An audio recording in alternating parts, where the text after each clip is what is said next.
Chapter 89. A 5-year mission was the standard to measure AB Squadron's overall strength and development. It could elevate AB Squadron into the limelight of the League of Stars in one go, but could also make AB Squadron the target of scorn and ridicule. This was also Shotton's second 5-year mission after becoming the 6th Division's captain. His previous mission wasn't great, but it wasn't bad either. Although he didn't become famous, he didn't tarnish his reputation either. At the very least, it proved his ability as the 6th Division's captain. A 5-year mission was difficult, that was for sure. They might encounter an unprecedented crisis, and no one could guarantee that they would survive a 5-year mission unscathed, not even the captain or the second-in-command. Losing a group of people, but at the same time, training a group of people. The hunter group had grown through such repeated training. Hunters were used to wandering on the edge of life and death all year round. It was precisely because they were used to this kind of excitement and a life of adventure that when they heard that there was a dangerous mission, they didn't show any anxiety or panic. Instead, they showed unbearable excitement, especially the veteran hunters. After receiving Diaz's affirmation, Callie and the others cheered. They didn't have much experience in the previous 5-year mission, and they hadn't enjoyed following behind their seniors. This time, they would enjoy it to the fullest. Thinking of this, Carrie and the others sped up their work. Sillin joined in as well. Tang Xiuqiu and Hui Mao squatted beside Sillin and watched as they dealt with the spoils of war. Seeing that Hui Mao wasn't even blinking, Tang Xiuqiu asked, "Are you interested in this, Wheeze?" "Call me Hubaelu." Hui Mao was very dissatisfied. "But Wheeze sounds friendly." "Friendly?" Hui Mao was instantly elated. He no longer cared about how Tang Xiuqiu addressed him. However, he didn't mention that he owed money either. Calling him a debt slave was too embarrassing. After dealing with the white bear, everyone returned to the temporary base. After tidying up, they boarded the space plane and returned to the starship docked at the spaceport. Hui Mao walked back and forth on the starship with his tail raised, as if he was patrolling his territory. Behind Hui Mao, the Miantuan eagerly followed. It was not easy to find a fellow on the ship who was not a human like himself. The Miantuan was still very excited. At least he would have someone to share his fate with if he caused trouble in the future. Although the 5-year mission had yet to begin, the people on the starship were not idle. They checked the food storage, energy storage, weapons, and equipment. They also had to carefully inspect the starship. All the old parts had to be replaced. Since they were going to do something big, they could not afford to make any mistakes. Details determined success or failure. Sillin and the engineering team member on the starship were inspecting the starship together. The person in charge of engineering on the starship, Enji, was also an octopus. Unlike Badao, who was robust, Enji was on the skinnier side. Although an octopus was tall, in terms of weight, Enji might not be able to match up to Sillin. There were many people like Enji. They would not rush to the front lines of battle, but were part of the logistics team. Of course, the technicians who could stay in a hunter regiment were not ordinary people. At the very least, they would not be lacking in courage. Whenever there was a need, they would pick up a gun and go to the battlefield. During the maintenance, Enji and Sillin exchanged their insights. Enji really admired Sillin as a young man. Although he was young, he was truly talented and knowledgeable. He was able to see through the key points of some machinery structure with just a glance. And Sillin was also able to listen to opinions and suggestions humbly. It was pretty good for someone his age. Enji's 6 arms were busy. Some were holding tools, some were holding parts, and some were holding instruments. Sillin was recording at the side. "All right, this area is done. Let's take a break before we proceed to the next area for inspection." Taking the water from Sillin, Enji gulped down 2 mouthfuls. He caught his breath and looked at Sillin's recording. Not bad. Very professional recording. Enji was not stingy with his praise. He unfolded a chair and sat down, placing the tools into the toolbox one by one. "Brother Enji, what's that?" Sillin pointed at Enji's tool and a small piece of reddish-brown crystal inside. "Oh, this." Enji smiled. He picked up the small piece and handed it to Sillin. "Look carefully. Can you guess what it is?" Sillin took the small piece of crystal. This small piece was only half the size of a thumb. "Resin," Scylla could distinguish the main components of this thing. At the same time, he saw a creature buried in the bread. It was less than a centimeter long, and its body was semicircular. It had many pairs of legs and a pair of chelicerae. It looked somewhat ferocious. I've never seen this kind of creature. There are many kinds of creatures in the universe. It's normal not to have seen one. Enji smiled. Can you guess where the worm inside came from? Scylla shook his head. Although many creatures could be speculated about their living environment based on their body shape, more creatures could not be imagined. Scylla's intuition told him that the creature buried inside was not simple. Enji chuckled. He took the reddish-brown small piece, rubbed the surface with his fingers, and sighed. This is a parasite. Parasite. Scylla knew that Enji was not talking about human parasites, but parasites that lived on starships and spaceships that traveled in the universe. Yes, this is also something we have to pay special attention to every time we repair the starship. We also have to check it from time to time during long-distance flights. Once we find a parasite, we have to eliminate it in time. Otherwise, there will be endless problems in the future. Just a little bit like this can destroy a huge starship. They can withstand cosmic rays, withstand the vacuum environment, and are firmly nailed to spaceships.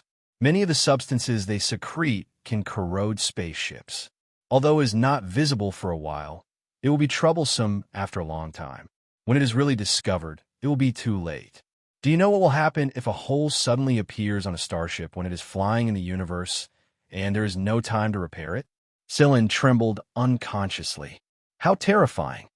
They will also damage some key parts of the starship, whether it is the weapon system, the energy transmission tubes, or some interfaces. They may become their habitat. There are many kinds of parasites in the universe, and their preferences are different. Some like places with active energy, and some like places with oxygen. In short, what we need to do is to check the starship regularly to prevent future problems. Enji flicked the small piece in his hand and caught it again. Every time we do this, we will prepare an embedding fluid. Small parasites like this can be buried in the embedding fluid, just like amber. After the mission is over, we can sell it at a high price to researchers or collectors. Many people like to collect this kind of cosmic parasite. To a certain extent, these cosmic parasites are also very rare. The one in my hand was obtained during the last 5-year mission. This is just one of them. I kept one for myself and did not sell it. It is a souvenir. If you're interested, when we find parasites, we will call you over to take a look when we remove them. That's good. Thank you, Brother Enji. Kid, why are you so polite? Let's go to the next place for maintenance. After following Enji for maintenance, Scylla was ready to go back to the lounge to lie down, but he had only taken a few steps when he heard Carrie's roar. Scylla, look at what your cat has done. Chapter 90. Carrie looked at the storage cupboard in his room, his face livid with anger. He raised his trembling hand and pointed at the almost empty storage cupboard. He said to Scylla, who had just walked over, and Yudi, who was wearing strawberry-patterned pajamas and plush slippers, sleepy, "You guys have to be responsible for the evil that your pets have done." Scylla glanced to the storage cupboard. It was really clean. No wonder Carrie was so angry. Yudi yawned and said without the slightest sense of guilt, "I told you to remember to lock the food cupboard. Who can you blame if it's stolen? How is that reasonable?" Carrie was so angry that his eyebrows were almost raised. "I locked it. What about the door?" The door was not locked. Seeing Carrie's constipated look, he knew that he must have forgotten to lock the door again. Yudi said lazily, "How many times has it been? I can only say that you are stupid and have no sense of worry." Carrie wanted to pick up a hammer and smash it. "How many times has that bastard chameleon eaten secretly? How dare you say that? That chameleon of yours is as smart as a ghost. It actually knows how to hide its toenails and uses a decoder." Carrie was annoyed at the thought of this. "And you, Scylla, listen." Carrie pressed the communicator in his hand. It played a recording. This was installed by Carrie on the lock. As soon as the cupboard was unlocked, it would automatically start recording. After a series of rustling sounds, 2 different rhythms of chewing food could be heard. Yudi's Miantuan had a specific chewing frequency. Carrie was quite familiar with this. He could even hear the sound of that bastard chameleon sucking food with its tongue.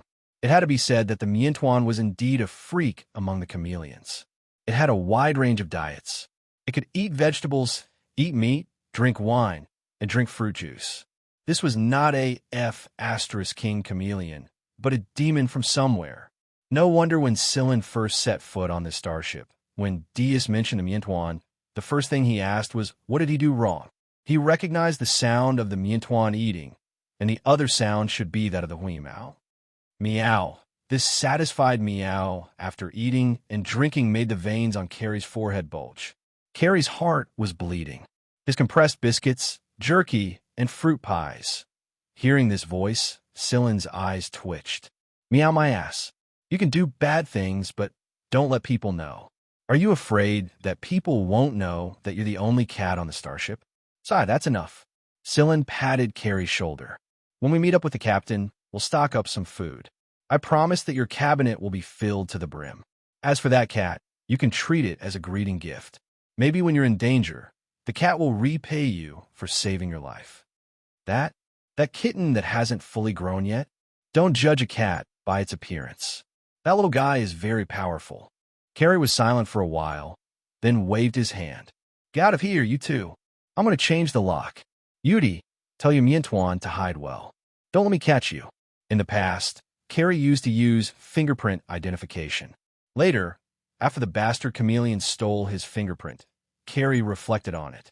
It was just a fingerprint. Where couldn't he get on the starship? The guy that had been with Yudi and Beaver for so long was used to this kind of thing. Therefore, Carrie changed the locks one by one to prevent the gluttonous chameleon. Somewhere on the starship, Huimao licked his paws and wiped his face. He stuck out his tongue and licked his lips. He looked at the Miantuan. Are there any food scraps? The Miantuan shook his head. That's good. Hee. It's not bad to have a change of taste. Huimao was very satisfied. The Miantuan grinned. Finally, he had a companion to eat with him. The Miantuan nestled in Yudi's room. It was a lush, small tree that was only half the height of a person. However, it was full of leaves. The Miantuan liked to sleep on it. After eating, he would sleep. This was the instinct of an animal. However, the Miantuan's steps were a little hesitant. After all, he had done something bad again. When he arrived at the door of Yudi's room, he raised his forelimbs and pressed a button. A hole appeared. The Miantuan stuck his tongue inside. After scanning his tongue, a small door opened with a beep. He climbed in. His forelimbs landed on the ground. When he looked up, he saw Yudi waiting for him. Hurry up and get in here. Close the door. I have something to ask you. Yudi's voice sounded calm. The Miantuan moved in slowly. After the small door was closed, he still leaned against the wall. His eyes darted around, but he didn't look at Yudi. You were caught by Carrie again for stealing food today. The Miantuan's body stiffened, and he lowered his head. When you open the lock, remember to check if there's anything else installed on the lock. After a pause, Yudi said, You didn't open the lock on Carrie's cabinet, did you? I remember Carrie changed the lock with multidimensional encryption. I haven't taught you how to open that kind of lock. The Miantuan nodded. How did he open it? Yudi took out an electronic drawing board. The Miantuan walked over and started to draw on it with his limbs. It was hard to imagine a dragon could use its limbs so flexibly. Looking at the drawing on the drawing board, Yudi's eyes flashed and he smiled. Get along well with that cat in the future. It'll benefit you greatly. The Miantuan nodded. All right, get out and find a place to sleep. You're not allowed to sleep in the nest today. Carrie told you to hide well. Don't let him catch you. Yudi put away the drawing board and stopped looking at the Miantuan. He lay on the bed and continued to catch up on his sleep. He didn't sleep well today before he was woken up by Carrie. The Miantuan looked pitifully at his little green nest and crawled out of the room through the little door. I'll have to find a place to sleep again today. Forget it. I'll go find that cat. At least I'll have a companion to share the punishment with when Carrie catches me. Huimao didn't fare much better either. He was taught a lesson by Scylla, and he even owed him a favor. However, the guy only felt depressed for a moment before he curled his body into a circle and slept soundly. The 6th team's target this time was Sector Z. It was one of the 3 most dangerous and undeveloped sectors in the League of Stars. There were very few official star maps of Sector Z. Almost only the outermost zone was shown. Sector Z was a dark triangle on the overall star map of the League of Stars. Darkness meant that it was undeveloped, and because it was triangular, it was called the Dark Triangle. Of course, this was only public information. If a hunter regiment had explored it themselves, the star maps recorded would either be sold at a high price or kept for their own use. Normally, they wouldn't make them public unless there was something special. If a hunter regiment could discover a habitable planet, then it would be a matter of both fame and fortune for a hunter regiment. The League of Stars had made relevant policies since a long time ago. If a habitable planet was discovered in an undeveloped area, they would allocate a large amount of bounty to the hunter regiment who discovered it. At the same time, they would also report it on high contribution magazines. It was enough to increase the hunter regiment's fame, and some would even allow the hunter regiment to name their own planet. The reason the 4 great hunter regiments were so famous was because they appeared so frequently in magazines that they outshone the other hunter regiments. Shotton's choice of Sector Z was also made after careful consideration and a show of hands by the 6 lieutenant commanders. If they wanted to increase their influence now, they had to produce results. Other than the discovery of habitable planets, the places that truly contained great treasures were the undeveloped areas. Danger and opportunity coexisted. Chapter 91. By the time Sillin and the others had arrived at the rendezvous point Shotton had mentioned, the other 5 squads had already returned to their respective squads. After they had merged their starships with the 6 squad's main starship, they reported their hunted goods and traded them to the buyers they had already contacted. However, Sillin didn't need to do anything about it. Right now, he was sitting in his room reading a book. It was a book about space parasites he borrowed from Engie. There were a lot of things that couldn't be found on the Federation's major online platforms, and normal electronic publications wouldn't record too much about them. Some of the truly useful things required permission to read. Sillin's current identity as a hunter couldn't read some official documents.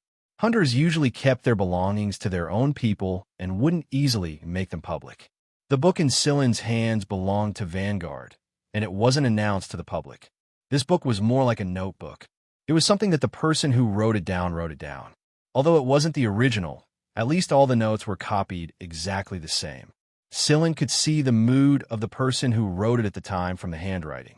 The person who wrote this notebook was called Kamunidin, but Engie only said that it was left behind by a deceased senior. He didn't explain too much about Kamunidin, but Sillin could roughly guess the person's identity from the contents. From some of the things recorded in the notebook, Sillin knew that Kamunidin was a member of the 3rd B Squadron. He was probably an engineer on a starship like Engie, but his position was higher than Engie's. This was because Kamunidin had mentioned the 3rd B Squadron's commander Nada more than once, and it seemed like he had a good relationship with Nada. The problem was that the current commander of the 3rd B Squadron wasn't called Nada, but Falvey. That being said, 47 years was enough for the masses of humanity to welcome a new generation. Judging from the ephemeris recorded in the notebook, this notebook had been around for a while. The last record was 47 years ago, and there were no other records after that. There were a lot of pictures in the notebook, and there were all of the parasites Kamunidin encountered when he was in the 3rd B Squadron. There were also annotations and explanations at the bottom of the pictures, stating the habits and hobbies of the parasites shown in the pictures. As Sillin was reading, the doorbell rang. It was Carrie, whom he hadn't seen for a long time. Although he was waiting outside, Carrie's face was full of excitement. "What? Did you win a prize? You look so happy." Sillin closed the book and said to Carrie, who came in, "Hee, I have something to show you." Carrie took out his laptop and brought up a 3D projection. "Look, new equipment. Do you feel domineering? This time, the captain is really going all out," Carrie said excitedly as he switched images. Just looking at the image alone was enough to shock Sillin. There was a wide variety of weapons in this batch, ranging from cold equipment to firearms. Although he didn't recognize many of the strange weapons, he knew that they were expensive just from the plasma guns and shoulder cannons. Carrie pointed at one of the wrist blades and asked sneakily, "Do you know how much this wrist blade costs?" "What material?"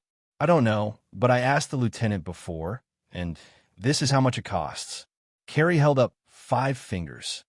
50,000? 500,000? Truly shocking. Scylla had always thought that he was a little rich, but now he was dealt a blow. It really is a money-burning job. Seeing Scylla's expression, Carrie said, "You can't be thinking that those lousy guns you use to kill white bears are enough for a 5-year mission, can you? Exploration in the universe is a money-burning job. If your equipment is not good, no matter how many lives you have, it won't be enough. In the last 5-year mission, I remember that when I went to kill a strange creature, it crushed my high-strength alloy knife like it was mud. I almost lost my life." Carrie dragged a chair over and sat down. "Before I became a hunter, I was very naive about everything. Only after I became one did I realize how stupid I was. Luck doesn't come to me all the time, and benefits don't come to me all the time. In the captain's words, we have to be pragmatic. Confidence needs the accumulation of capital. So basically, the trivial missions that we usually do are prepared for the 5-year mission." Scylla agreed with Carrie's words. A few $100 million might seem like a lot, but in reality, if it was really used on high-level missions, it would burn through very quickly. Just like the results published in Glory and Code, they were obtained by stepping on the corpses of countless people and test subjects, and burning through countless amounts of money. Otherwise, how could it be so easy to have such illustrious achievements that would affect the entire League of Stars? Even Ori, the one who created the strange chip, must have sacrificed a lot of people's lives even if he didn't necessarily spend a lot of money on it. Scylla still remembered the failed experimental subjects who were preserved in liquid-like specimens in Ori's laboratory. Looking into Scylla's room, Carrie asked, "Where's that bastard cat of yours?" "He went to patrol the territory." That guy had to patrol this starship every day, clearly dividing it into his own territory. The Miantuan also joined in the fun. However, Scylla did not allow Huimao to step into other starships. He was only allowed to move around in the small team starship. "By the way, Carrie, do you know Comunidin?" "Comunidin?" Carrie frowned and thought for a moment, then shook his head. "Never heard of him." "What about Nada?" "Nada. I think I've heard of him." "Oh, he's the father of Falvi, the captain of Team 3. Nada was the previous captain of Team 3, but more than 40 years ago." At this point, Carrie paused and scratched his head. "Scylla, some things are hard to say." Scylla waved his hand. "It's okay, I'm just curious." This notebook was written by Comunidin, and Comunidin used to be a member of Team 3. However, Brother Enji said that Senior Comunidin had passed away many years ago. The last record in this notebook was from 47 years ago. 47 years ago. That year, many glorious people fell. Sigh. I've only heard a few words. If the captain doesn't talk about these things, it's better for us not to talk about it. You know, the incident that year involved many people. It's too complicated. The 4 major hunter regiments, the military, and even some political figures were involved. Yes, I understand. Although he said this, Scylla was actually very curious about the incident that happened 47 years ago. After all, he had never heard anything about it until now. However, what Scylla thought was one thing, but he could not show it on his face. "All right, I'm here to talk to you about the new goods. As frontline combatants, we have a right to choose first, but our choices are limited. Think about what you want to choose first, and I'll send you the information." The lieutenant and the others are probably coming back from a meeting soon. When they return, we'll depart for Sector Z. We must do a good job this time. Not long after Carrie left, Diaz returned from a meeting and notified the members of the squad to go over and instruct them on the relevant matters. Then, the staff members returned to their positions. Although they were connected to the A Squadron's large starship and did not need to do much, they still had to pay attention to some details. They had to be prepared to deal with unexpected events at all times. Amidst the music, the giant starship marked with the Vanguard emblem left Sector T and headed towards their destination, Sector Z of the Dark Triangle. Chapter 92. Although Sector Z was called the Dark Triangle, it didn't mean that it was actually a sea of darkness. It was just that it was an undeveloped area, and that was why it was black on the League of Stars star map. Carrie looked at the exterior scene displayed on the screen and muttered, "This really doesn't look like the Dark Triangle." The scenery outside the starship was similar to the other sectors. The stars were bright, but it was known that the creatures in this area were very dangerous, and magnetic anomalies were common. There was a team made up of specialized personnel on the main ship that was responsible for scanning and probing. According to the old rules, they had to probe at least 10 planets every time they arrived at an undeveloped area, or it would be a disgrace to Vanguard. The periphery of Sector Z had been explored before, and some of them were done by Vanguard. However, no matter which hunter regiment it was, they would only explore a certain number of planets each time. They would not explore too many planets at once, and it was fine as long as they could do it. Exploration was not the same as suicide. At least they had to know their limits. After looking at the general star map, Schotten chose a flight route. This route extended slightly towards the center of Sector Z at a certain angle, but not too far. He would proceed step by step. The partial results of the exploration team's analysis will be transmitted to the 6 squadrons on the main ship at the same time. Looking at the data displayed on the screen, Carey sighed. They had explored 3 planets since they came to Sector Z. One planet's habitability was rank C, and the other 2 were rank D. Habitability was the degree to which a planet was suitable for human habitation. It was usually divided into 4 levels, B, C, and D. A planet meant that the planet was very suitable for human habitation. If they discovered a planet like this, the 6th team would become famous, and they would receive a huge fortune. If it was B class, then it was just SOSO. Although the conditions were not very good, they could still make do with it. It should be noted that many planets with rank B habitability were not very suitable for human habitation, but they were suitable for other life forms. Therefore, many large families would buy these planets for special breeding purposes. Rank C meant that the planet was not suitable for human habitation. The environmental conditions there prevented humans from staying in their natural state for long periods of time. Rank D meant that the planet was extremely unsuitable for human habitation. It was not a matter of time before humans could survive in their natural state. If the habitability level was D, they only needed to send out probes to search, take samples, and record various parameters, coordinates, and so on. However, these were the work of the technical staff and had nothing to do with Carey. However, if it was a grade C planet, then it would not just be a matter of the probes. They would also need to send a small team to search the planet, retrieve living creatures, and list out the evolution of the creatures on the planet. When Carey heard that one of them was a C-grade planet, he stood up and prepared to pick up his weapon. However, Schotten arranged for another team to go down.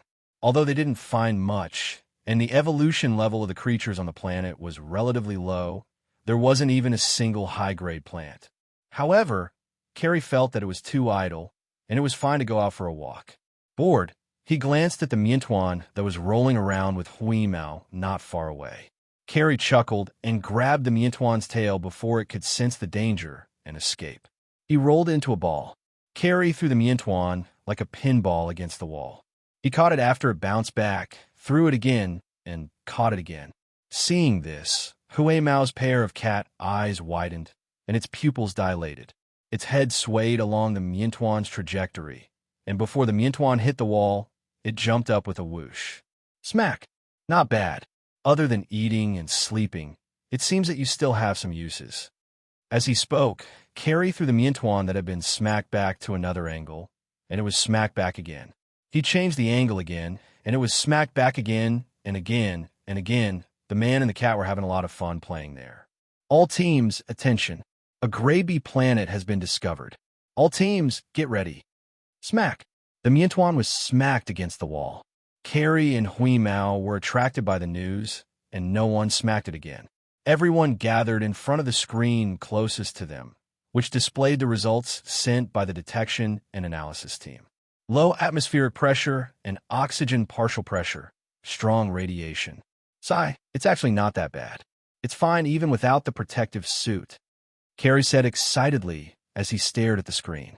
A grade B planet was not that easy to discover. A grade C planet was enough to make Carey excited for a long time, let alone a grade B planet. Most of the time, a small team would be enough for a grade C planet, but for a grade B planet, everyone would basically be sent out. Through the pictures, analysis data, and various parameters sent back by the detector, everyone started to make preparations.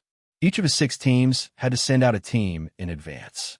When Tang Qiuqiu saw that Silin, Xiao Shang, Ba Dao, and Carrie were all in the advanced team, she wanted to go with them, but Dias rejected her and asked her to go with the second team. A Gray planet meant that there were a lot of advanced creatures. No matter what level they evolved to, whether they were similar to humans, and no matter what level their civilization had developed to, they could not be underestimated. Even plants could eat humans sometimes. After all, Tang Qiuqiu was still young. In terms of adventure experience, she definitely could not compare to the others. Therefore, for the sake of safety, Dias rejected Tang Qiuqiu's proposal to join the advanced team. Seeing that Carrie and the others had left, the Miantuan slowly crawled to Yudi's feet with a heavily injured look. It hugged Yudi's trouser leg, looking very aggrieved. It wanted to complain that it had been mistreated. Yudi calmly took a sip of tea. Today, we can go and loot Carrie's cabinet. The previously dispirited Miantuan trembled when it heard that. It quickly perked up as if it had been injected with chicken blood. It turned around and ran toward Carrie's room. It crawled very quickly and did not seem to be injured at all. On the other side, Huimao naturally followed Silin and the others into the aircraft. Seeing that, Carrie nudged Huimao with the barrel of his gun. "What are you going to do?" Huimao said with anticipation. "I'm going to look for food, of course." Carrie choked and said to Silin, "Silin, aren't you afraid that something will happen to this little one?" Silin glanced at Huimao, who was squatting by his feet and shaking its head rhythmically. "It might not be worse than you." "Yes, I'm definitely not worse than you," Huimao said. "On my ass. Don't think that I won't know the contempt in your words, just because you changed the order of your words." Carrie knocked Huimao's head with the barrel of his gun. "I heard that cats and tigers share the same ancestor. We're about to go to war. Let's give a loud and domineering roar to boost the morale." Originally, Carrie wanted to give this gluttonous and sleepy cat a blow, but he did not expect Huimao to really open its mouth. "Be careful. We're on the aircraft," Silin reminded him. Huimao's mouth was wide open. It paused for a moment and adjusted itself. "Take a deep breath. Roar." The communication devices of the 6 spacecrafts that were part of the vanguard of the 6 squads were switched on, and the main ship was also connected. Therefore, the sudden roar that sounded like a prehistoric behemoth directly shocked everyone. The aircraft that Silin and the others were on also made an S-shaped trajectory. The pilot of the aircraft was so shocked that he almost jumped up. Roar of a beast. Where did the beast come from? Was it a purposely played sound effect? "Dias, what's going on?" On the main ship, Shotten shouted into the communication device. "Ahem, this is a roar made by one of our members to boost morale." Dias wiped his sweat. He looked at Carrie, who was a little dazed, and Huimao, who was licking its paws as if nothing had happened after the roar. He sighed in his heart. "No wonder it's our team's cat." The 6 aircraft flew out of the starship and headed toward the green planet in front of them from 6 different directions. After scanning the terrain and confirming the landing point, they landed. The defense system was activated and the Sentinels were released. The Sentinels were distributed around the aircraft in a regular pattern. After confirming that it was safe, the cabin door opened. The first to come out was not Dias, the deputy captain, but Huimao. Huimao couldn't wait to jump out. Its nose twitched, and it took a deep breath. It allowed a long sigh. The smell of food. Then it ran away. "Don't worry about it. Let's do our job," Silin said. Dias nodded. Previously, when they were on the starship, they had already distributed the work, so there was no need to give more instructions now. "Let's go." Everyone was wearing protective clothing and masks. In addition to blocking radiation, resisting pressure, and maintaining a constant body temperature, the protective clothing was mainly used to prevent contact with poisonous plants. Unknown planets and unknown species, it was best to be careful. The protective clothing was equipped with weapons.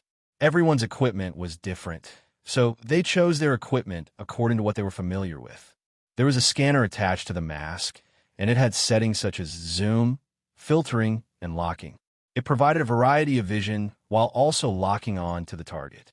This kind of equipment did indeed cost a lot of money. It also proved what Carrie said. This was a job that burned money. Chapter 93. Although the detectors and the 6 squads that were scattered around did not find anything related to the mechanical civilization, everyone was still fully armed. Sometimes, native animals and plants were more difficult to deal with than machines. Silen's party was led by Dias as they walked through the jungle.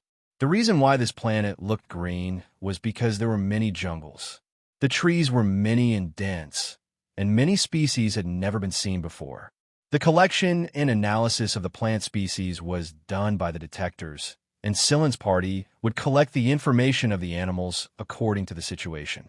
One had to know that even if it was just information, as long as the species was special and had never been discovered by humans, information about them would be worth a lot of money. The results of the sensors would be displayed on the mask, and the humidity, temperature, and pressure of the surrounding air would also be displayed. There were birds flying over the forest, and they were very fast. Through the instantaneous capture and analysis of the images, they could tell that these birds were similar to eagles, but they were slightly different. Moreover, their cries were sometimes high and sometimes low, sometimes sharp and sometimes low, and sometimes long and short. Stepping on the thick leaves on the ground, the group walked carefully. Silen loosened the mask and took a breath of the surrounding air, distinguishing the mixed smell in the air. The main tree species in the forest was a large tree that had never been seen before. Diaz chopped down a large tree that was growing relatively well. The tree was very hard, and it would be very suitable for some manufacturing. The horizontal cut of the trunk showed its growth rings. They were very dense, and there was not much space between each ring. Diaz sent the image of this cross-section of the tree rings to the spaceship, and the people on the spaceship sent the information to the starship outside the planet. There would be specialized personnel to collect and analyze the information. "Yo, the flowers on that tree are quite beautiful," someone said. There was a tree not far away. It was not too tall, but it was very thick. The center was about 5 meters tall, and the diameter of the trunk was about 1 meter. There were many branches distributed on both sides like open wings. The leaves were very thick, and there were some dark brown dots on the trunk, arranged vertically on the trunk. What was strange was that there were some vine-like things on the trunk. One end of the vine was connected to the trunk, and the other end was filled with beautiful red and white flowers. The red and white petals seemed to be arranged by a thin layer of scales. The scattered light from the leaves above shone on the flower and was reflected by the scales. It was like the bright starlight in the universe. Just looking at it gave people the urge to reach out and pick it up. Silen sniffed the air. There was a slight, licky smell in the air, like a temptation. If it was an ordinary person without a mask, they would definitely not be able to resist this temptation and walk forward. Although the flowers were beautiful, no one walked up to them. Although the flowers gave people a breathtaking feeling at first glance. Based on experience, the more beautiful the flowers were, the more murderous they were. Carrie chopped off another section of the tree that Diaz had cut down and threw it at the tree. Almost at the moment when this section of the trunk touched a flower, the surrounding branches that spread out like wings closed at lightning speed, imprisoning the prey. At the same time, with a whooshing sound, Silen and the others saw a row of sharp thorns piercing through the trunk. Those sharp thorns were the dark brown dots that they saw on the trunk earlier. And from this series of reactions, it could be seen that this arrangement was simply a natural trap. The group of people shivered. The trunk was very hard, but those sharp thorns easily pierced through it like tofu. It could be seen that the hardness was extraordinary. Diaz waved his hand, and the group continued to walk forward. The more they walked, the stranger they felt. Other than a small number of lethal plants, this forest was actually considered safe, and there were not many poisonous plants. However, other than some small insects, it was too quiet. This kind of silence was not in terms of sound. After all, there was the occasional sound of insects flapping their wings and birds flying in the sky from time to time, but their figures were blocked by the increasingly dense branches. This kind of silence meant that after walking in this forest for so long, they did not see a slightly larger animal. Rabbits, monkeys, wild boars, mice, and whatnot. Based on past experience, the group also looked for some places that might have animal caves, but still did not find any. There were no animals in such a good environment? That was impossible.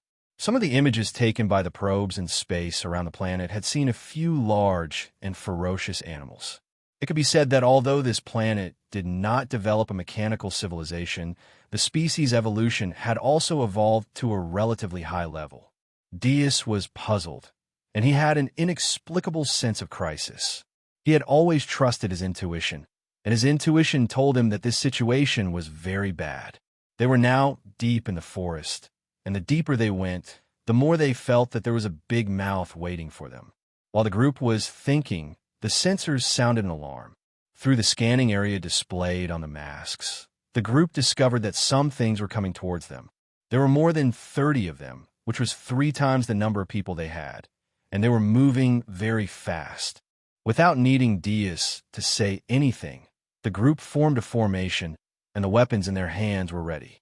As they got closer, even without the face scanner, they could hear the sound of those things running and the low growls they made. Bang, bang, bang, bang. Before those things completely came into sight, the group opened fire. If they waited until they really saw them before firing, it would be too late.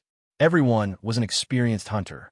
Even new members like Silin, Ba Dao, and Xiao Shang had a lot of experience, so they did not panic at all in this situation. Their hands holding the guns were steady, and their aim was good. With the positioning signal on the masks, although it was not 100%, it was definitely 99% accurate. The display of the heat signal also allowed them to seize the opportunity to shoot those things when they were not blocked by thick trees.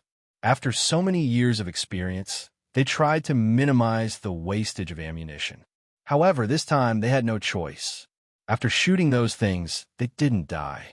Although there was a moment of pause, they were still full of momentum. It seemed like they wouldn't give up until their last breath. Deus calculated that it would take about 5 bullets to kill one of them. He was sure that he had hit the heads of those things every time, but they did not die. They would only stop after the 4th or 5th bullet. Perhaps they were dead, but Deus was not sure. Based on the speed of those things, the gap of 4 or 5 bullets was enough for them to get closer. Moreover, there were only 12 people on their side. Not everyone could kill 3 of those things before they reached them. Silin had already killed 2 of them. His firing rate was very fast, so fast that the others suspected that he was wasting ammunition. In fact, according to Silin's heat signal, as long as those things were not blocked by trees, even if it was only for a moment, Silin would shoot them. He even calculated the speed of the bullets and the running speed of the things, so it was almost accurate. Moreover, Silin had locked onto 3 of them at the same time. When the others killed one, he was already on the 3rd. Finally, the first one jumped out of the bushes. Silin and Xiao Shang shot it almost at the same time. Probably because it had been shot before, it was shot twice more before it fell to the ground. Deus did not have the time to take a closer look at these things. With just a quick glance, he knew why these guys were so resistant. Chapter 94. That thing looked very strange. Its head was simply too small compared to its entire body, and a thick layer of hardened keratin almost covered its entire head. At the back of its head, the keratin layer and bony plates extended backward, covering 1/3 of its torso. It was spread out at a certain angle, so that it could easily block all the attacks from the front. The parts that were not covered by the hardened keratin layer looked extremely thick. Although the 2/3 of its torso did not have thick keratin armor, there were many protruding thorns, making it look even more ferocious. Their legs were thick and short, and the soles of their feet were shaped like hooves. Overall, they looked very cumbersome, but no one would have thought that such a seemingly cumbersome fellow could run so fast. This thing was very well armed. Some people had once said that small animals had low intelligence. In order to survive, they would evolve their bodies into a strict defensive state, making up for their lack of intelligence with the defense of their bodies. Silin did not know if these things had high intelligence, but even if they were not, they were definitely not idiots. When they attacked, they aimed their heads at the enemy and attacked in a straight line. They tried not to expose the parts of their torso that were not covered by the hardened keratin layer. Although it was only a short glance, everyone had their thoughts. After all, they were veterans, so there was no need to say much. They adjusted their angles and continued to shoot. This time, the focus was on their legs. If they were accurate, one bullet would be able to make them lose their ability to move. In fact, it was not a bad idea to shoot their limbs, but the bushes and some dense grass in the forest covered their thick and short limbs very well. Even a heat sensor might not be able to accurately sense them all the time. Fortunately, there were only about 30 of them. If there were more, they would have to fight in close combat. When they finally got rid of these guys, everyone let out a temporary sigh of relief. However, they did not dare to relax too much. Temporary peace did not mean temporary safety. A few people walked over and shot the ones that were still breathing. Diaz walked towards the closest one. This one was the closest to them, so it was also the one that suffered the most. Looking at the thick keratin covering that thing's head, Diaz fired a shot. Seeing the effect of this shot, everyone was speechless. Based on the gun in his hand, a single shot was enough to leave a huge hole in the chest of those polar bears. But when it hit this thing, it only took off a piece of its skin. If he shot the same spot a second time, he would be able to penetrate the skin, but he didn't know how deep it would go and how much damage it would cause. After all, when it was alive and in a state of attack, the tension of its muscles was different. Perhaps it had some life-saving skills. If there's another wave of these things, we might have to use armor-piercing bullets, someone sighed. Micro-armor-piercing bullets were not used to deal with armored vehicles or some armed aircraft. Instead, they were specifically used to deal with creatures covered in armor, including humans and some other creatures. However, everyone had a limited number of armor-piercing bullets, so they hadn't used them before. I really didn't think that there would be such well-armed creatures on this planet. That hardened stratum corneum and bony plates are way too hard. If these things were as dense as rats. Carrie didn't finish his sentence, but everyone shuddered at the thought. How terrifying.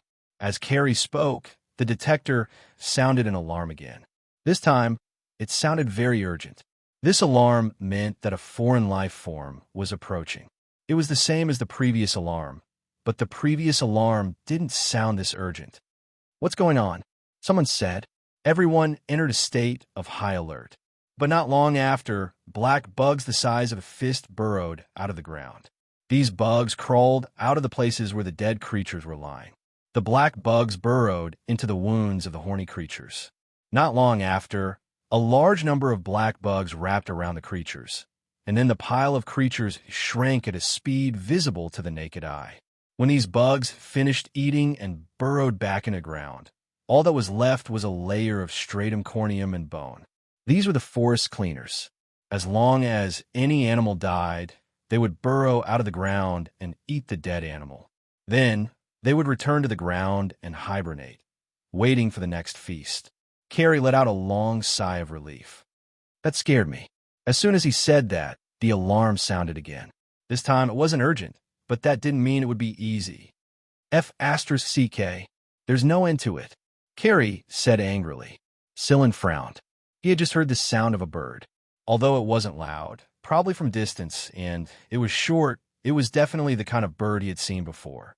It's a snake. Damn, these snakes can change color. Through the scanning, the mask revealed the true appearance of the newcomers. It was difficult to accurately spot these snakes with the naked eye. Snakes were temperature-changing creatures, different from the heat signals released by the horny creatures.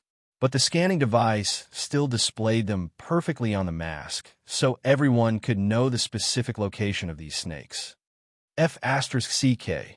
Why are there so many snakes? I didn't see a single one before. Why did so many suddenly appear?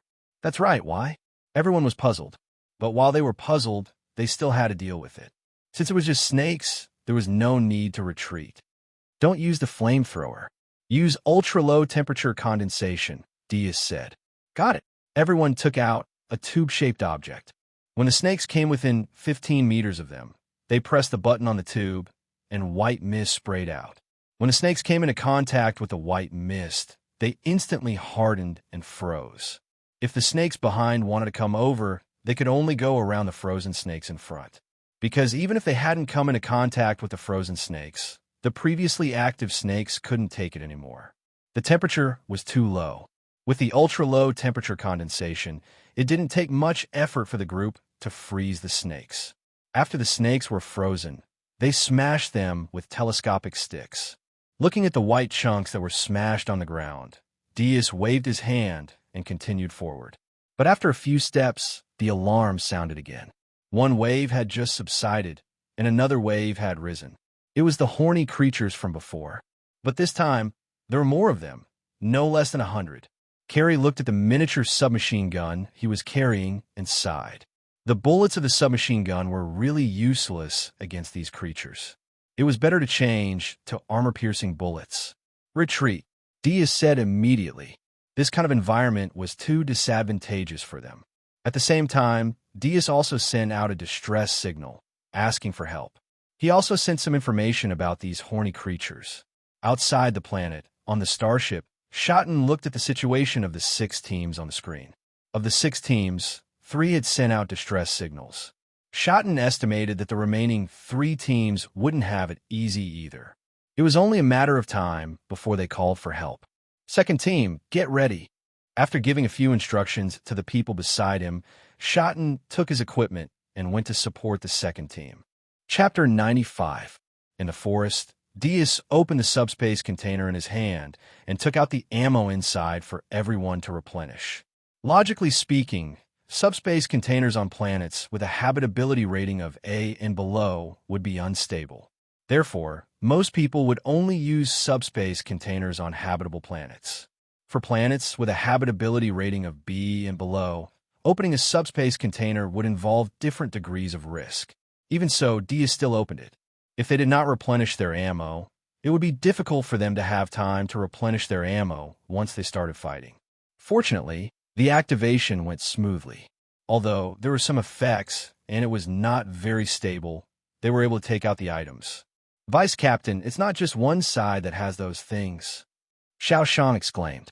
The scanner showed a few more dots. After a second scan and cross-analysis of the parameters, they confirmed that these were indeed the creatures with keratin on their heads. They had formed a fan shape and surrounded Diaz and the others. They were either surrounding them or forcing them to the back. They're forcing us back, Xiao Shang said. Yes, if they were only surrounding them, why were they only forming a fan shape? If they were forcing them back, then what would be waiting for them? Although they did not know, it would definitely be more dangerous and disadvantageous to them. They could not retreat. They were in a dangerous situation now. If they retreated, they might be in a situation where they would most likely die. It seemed that these guys were quite intelligent, far higher than they had imagined. After replenishing their ammo, if their aim was good, they could finish them all off with micro-armor-piercing bullets. But this time, these guys seemed to be chasing after their lives. They were even faster than the previous ones. Bang! The bullets struck the hard surface of the horny creatures' heads and drilled through them, entering their heads. Killing one with one shot was indeed a lot easier. However, there were too many of them, and the distance between the two sides was still shrinking. Even though there were only 12 of them, they still had a certain level of confidence in facing those guys with no less than 300. At least the situation was not too bad. Just as they had this thought, the alarm sounded. This time, what the scanning system showed made their hearts sink. Behind these horny creatures, another group of unknown creatures came. They were very fast and did not move in a straight line. The most special thing was that although the unknown creatures behind them were not running in a straight line and were dodging, they were still running toward them in a fan shape. Not long after, everyone saw the creatures running from behind through the telescopic system. They were larger than the horny creatures. Excluding the spikes on their backs, these horny creatures were about 1 meter tall, while the creatures behind them were more than twice the size of the horny creatures. If these horny creatures were partially armed, then the ones that came later were fully armed. Damn it, these guys are wearing armor again. Moreover, the armor was a lot more difficult to deal with than those guys who only had their heads and torsos equipped. Its body was covered with a hard, red and black substance that looked like a crystal. From its appearance, it looked a little like a leopard. Carrie took out another type of bullet. This type of bullet looked similar to the armor-piercing bullet, but the color of the bullet was different. Each bullet had a special symbol on it. Bang! The bullet hit one of the big guys, penetrated the thick, hard surface, and went inside before exploding. Blood spurted out of the creature's mouth. A lot of the hard, red and black substance on its body was lifted up due to the internal shock, but its body did not seem to have been blown into pieces. Of course, even though it looked fine, its internal organs were blown up. It moved around for a while before it stopped moving. When the others of its kind saw this, they sped up again and ran with more skill, agility, and leaping ability. It was very difficult to lock onto them and shoot them. The two shots that Carrie fired later did not hit their targets, but hit the tree trunks instead. The resulting explosion did not affect those creatures much. As long as they missed, even if the explosion happened right next to them, it would not hurt them much. The hard protection on their bodies allowed them to avoid the damage of such an explosion. Due to the red and black monsters coming from behind, the horny creatures running at the front became even more desperate. The horny creatures at the front were the ones who died, and they were also the ones who attracted most of the firepower. There were more than 20 monsters at the back, and this was only what they could see. Diaz did not know if there were more hiding outside their scanning range. Perhaps there was some lying in ambush at the back. Up until now, Carrie was the only one who had killed one first. They were having a hard time fighting two of the creatures at the same time. The two sides were getting closer and closer. Retreat first. Stall for time. The captain and the others will come to support us. Diaz roared. He had no other choice now. If they did not fight while retreating to find suitable cover, it would be very difficult to deal with them once they got close. The monsters behind them could probably kill them with a single swipe of their claws. Climb up a tree? Impossible. They would be dead meat if they did that. No matter how thick a tree was, it would not be able to withstand the claws of these things. Moreover, based on the movements of those creatures, they could also climb up trees. Perhaps they were much more agile in trees than they were. Hoverboards? Although they brought them, they did not dare to use them. If they wanted to fly, they could only fly above the forest. Judging from the jumping speed of those things, they could reach a certain height as long as they borrowed the strength of the tree trunk. Meanwhile, many birds had gathered in the sky above the forest at some point. They could only see their shadows flashing by through the gaps between the leaves. However, everyone knew that as soon as they went up, they would become the target of a multitude of attacks. In the air, humans were not as agile as those big birds, so they would only die even faster. Although they knew that there would be more difficult situations ahead, they had no other choice. Now that they had been forced to this point, they could only take one step at a time and wait for reinforcements from the back. Boom! Someone used a shoulder cannon. Although shoulder cannons were more destructive and definitely more lethal than bullets, they were not very effective against those big guys. The reason was because of the terrain and environment here. This was a forest, and there were thick tree trunks everywhere. Those big guys had very sensitive senses and dodged very quickly, so it was very difficult to really lock onto them. The energy bullets that hit the tree trunks would at most cause some damage to the horny creatures in front of them, but they would not cause much actual damage to the big guys. At most, they would peel off some of their hard skin. However, if they used the shoulder cannon, they would be able to wipe out some of the horny creatures in front of them first, which would reduce their burden by quite a bit. They had already eliminated 3/4 of the horny creatures in front of them, and they had yet to deal with the monsters at the back. The 12 of them alone would not be able to handle them. One of the big guys running at the back ran into one of the plants with red and white flowers when it was dodging bullets, and it directly used its 2 claws to tear the plant in half. This made everyone realize just how difficult it would be to fight these guys in close combat. Even a rank 8 genotype would not dare to fight them head-on without a weapon, not to mention that the other party had the advantage in numbers. Ba Dao's extra 2 pairs of hands came into play. Although his accuracy might not be as good as Silen's, it was still an extra helping hand. Silen's rapid fire had killed most of the horny-skinned beasts on his side, so the others should be able to deal with the remaining horny-skinned beasts. After reloading, Silen aimed his gun at the big guys behind the horny creatures. They were very alert, especially when they saw Carrie kill one of them with a single shot. They became even more vigilant, and they were very sensitive to being locked onto. Before Carrie could fire, they had already dodged to the side. Bang! A hole was blasted open on the head of one of the big guys, and the dark red hard substance on its skin splattered everywhere. Due to inertia, it rolled on the ground twice before it stopped moving. It did not even sense that it had been locked onto, and it was suddenly shot while it was running. Bang! Bang! Bang! Another 3 shots were fired in quick succession, and 3 more big guys were shot and fell to the ground. After Silin killed 7 of them, the remaining horny creatures and the big guys covered in hard substance caught up to them. Clang! Sparks flew when the wrist blades that popped out cut into the skin of these big guys, which showed just how hard their skin was. Although they managed to cut in a little, the wounds were too shallow. Unless they were all cut in the same spot, they would not be able to do much damage even if they were torn apart. Extremely low temperature condensation and flames were not very effective against them, and their surface defense was too good. Fortunately, Silin had taken care of 7 of them, and together with the one that Carrie had taken care of first, there were still 15 left. The horny-skinned beasts did not stop there. Instead, they continued to run, so the group only had to face these 15 big guys. Although they were wearing protective suits, the group's dodging speed was still very fast, and they were looking for points of attack as they dodged.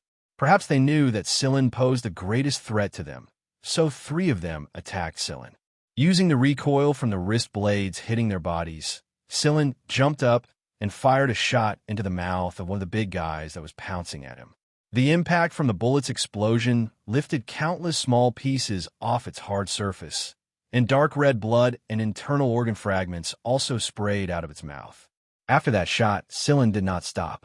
He dodged the one that was coming at him from behind, stepped on the tree trunk with his foot, twisted his body, and quickly jumped up to dodge. Then, he fired another shot at the one that was pouncing at him from the side. This series of attacks was extremely fast. Even Diaz would have a hard time doing this while wearing protective suits. The big guy that was pouncing at him had already leaped off the ground, so it could not dodge instantly and was shot directly. He put away his wrist blades, and at the same time, 3 small hooks popped out and hooked onto the thick tree trunk next to him. He turned around along the trunk and fired another shot at the one that was about to make a move. Diaz, who was fighting a big guy, roared in his heart, "I haven't even taken care of one, and that kid has already taken care of 3. After taking care of 3, Silin found an opening and helped Xiao Shang take care of one. That big guy's mistake was that it should not have sent Xiao Shang flying at that moment, giving Silin the opportunity to take care of it. If the 2 of them were too close, it would not have been easy to shoot. "Silin, go help Carrie. There are 2 attacking him," Xiao Shang roared. They thought that Carrie was the first to kill one, so the big guys classified Carrie and Silin as dangerous. The most threatening one was Silin, so they sent out 3 of them, followed by Carrie, so 2 of them went to deal with Carrie, and the remaining one was a one-on-one. Carrie? That guy was pushed too hard by 2 of them, so he should have retreated a little further than everyone else, but he should not have retreated beyond the range of the scanner, right?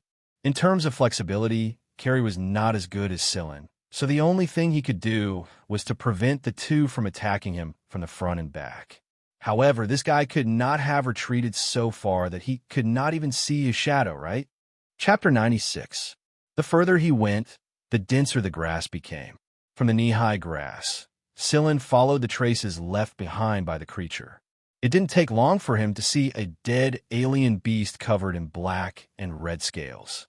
Judging from the signs, this big guy was indeed killed by a bullet that exploded from the inside after it was shot. Black bugs crawled out of the ground and were eating. The strange thing was, not far from where the big guy died, the traces on the grass changed.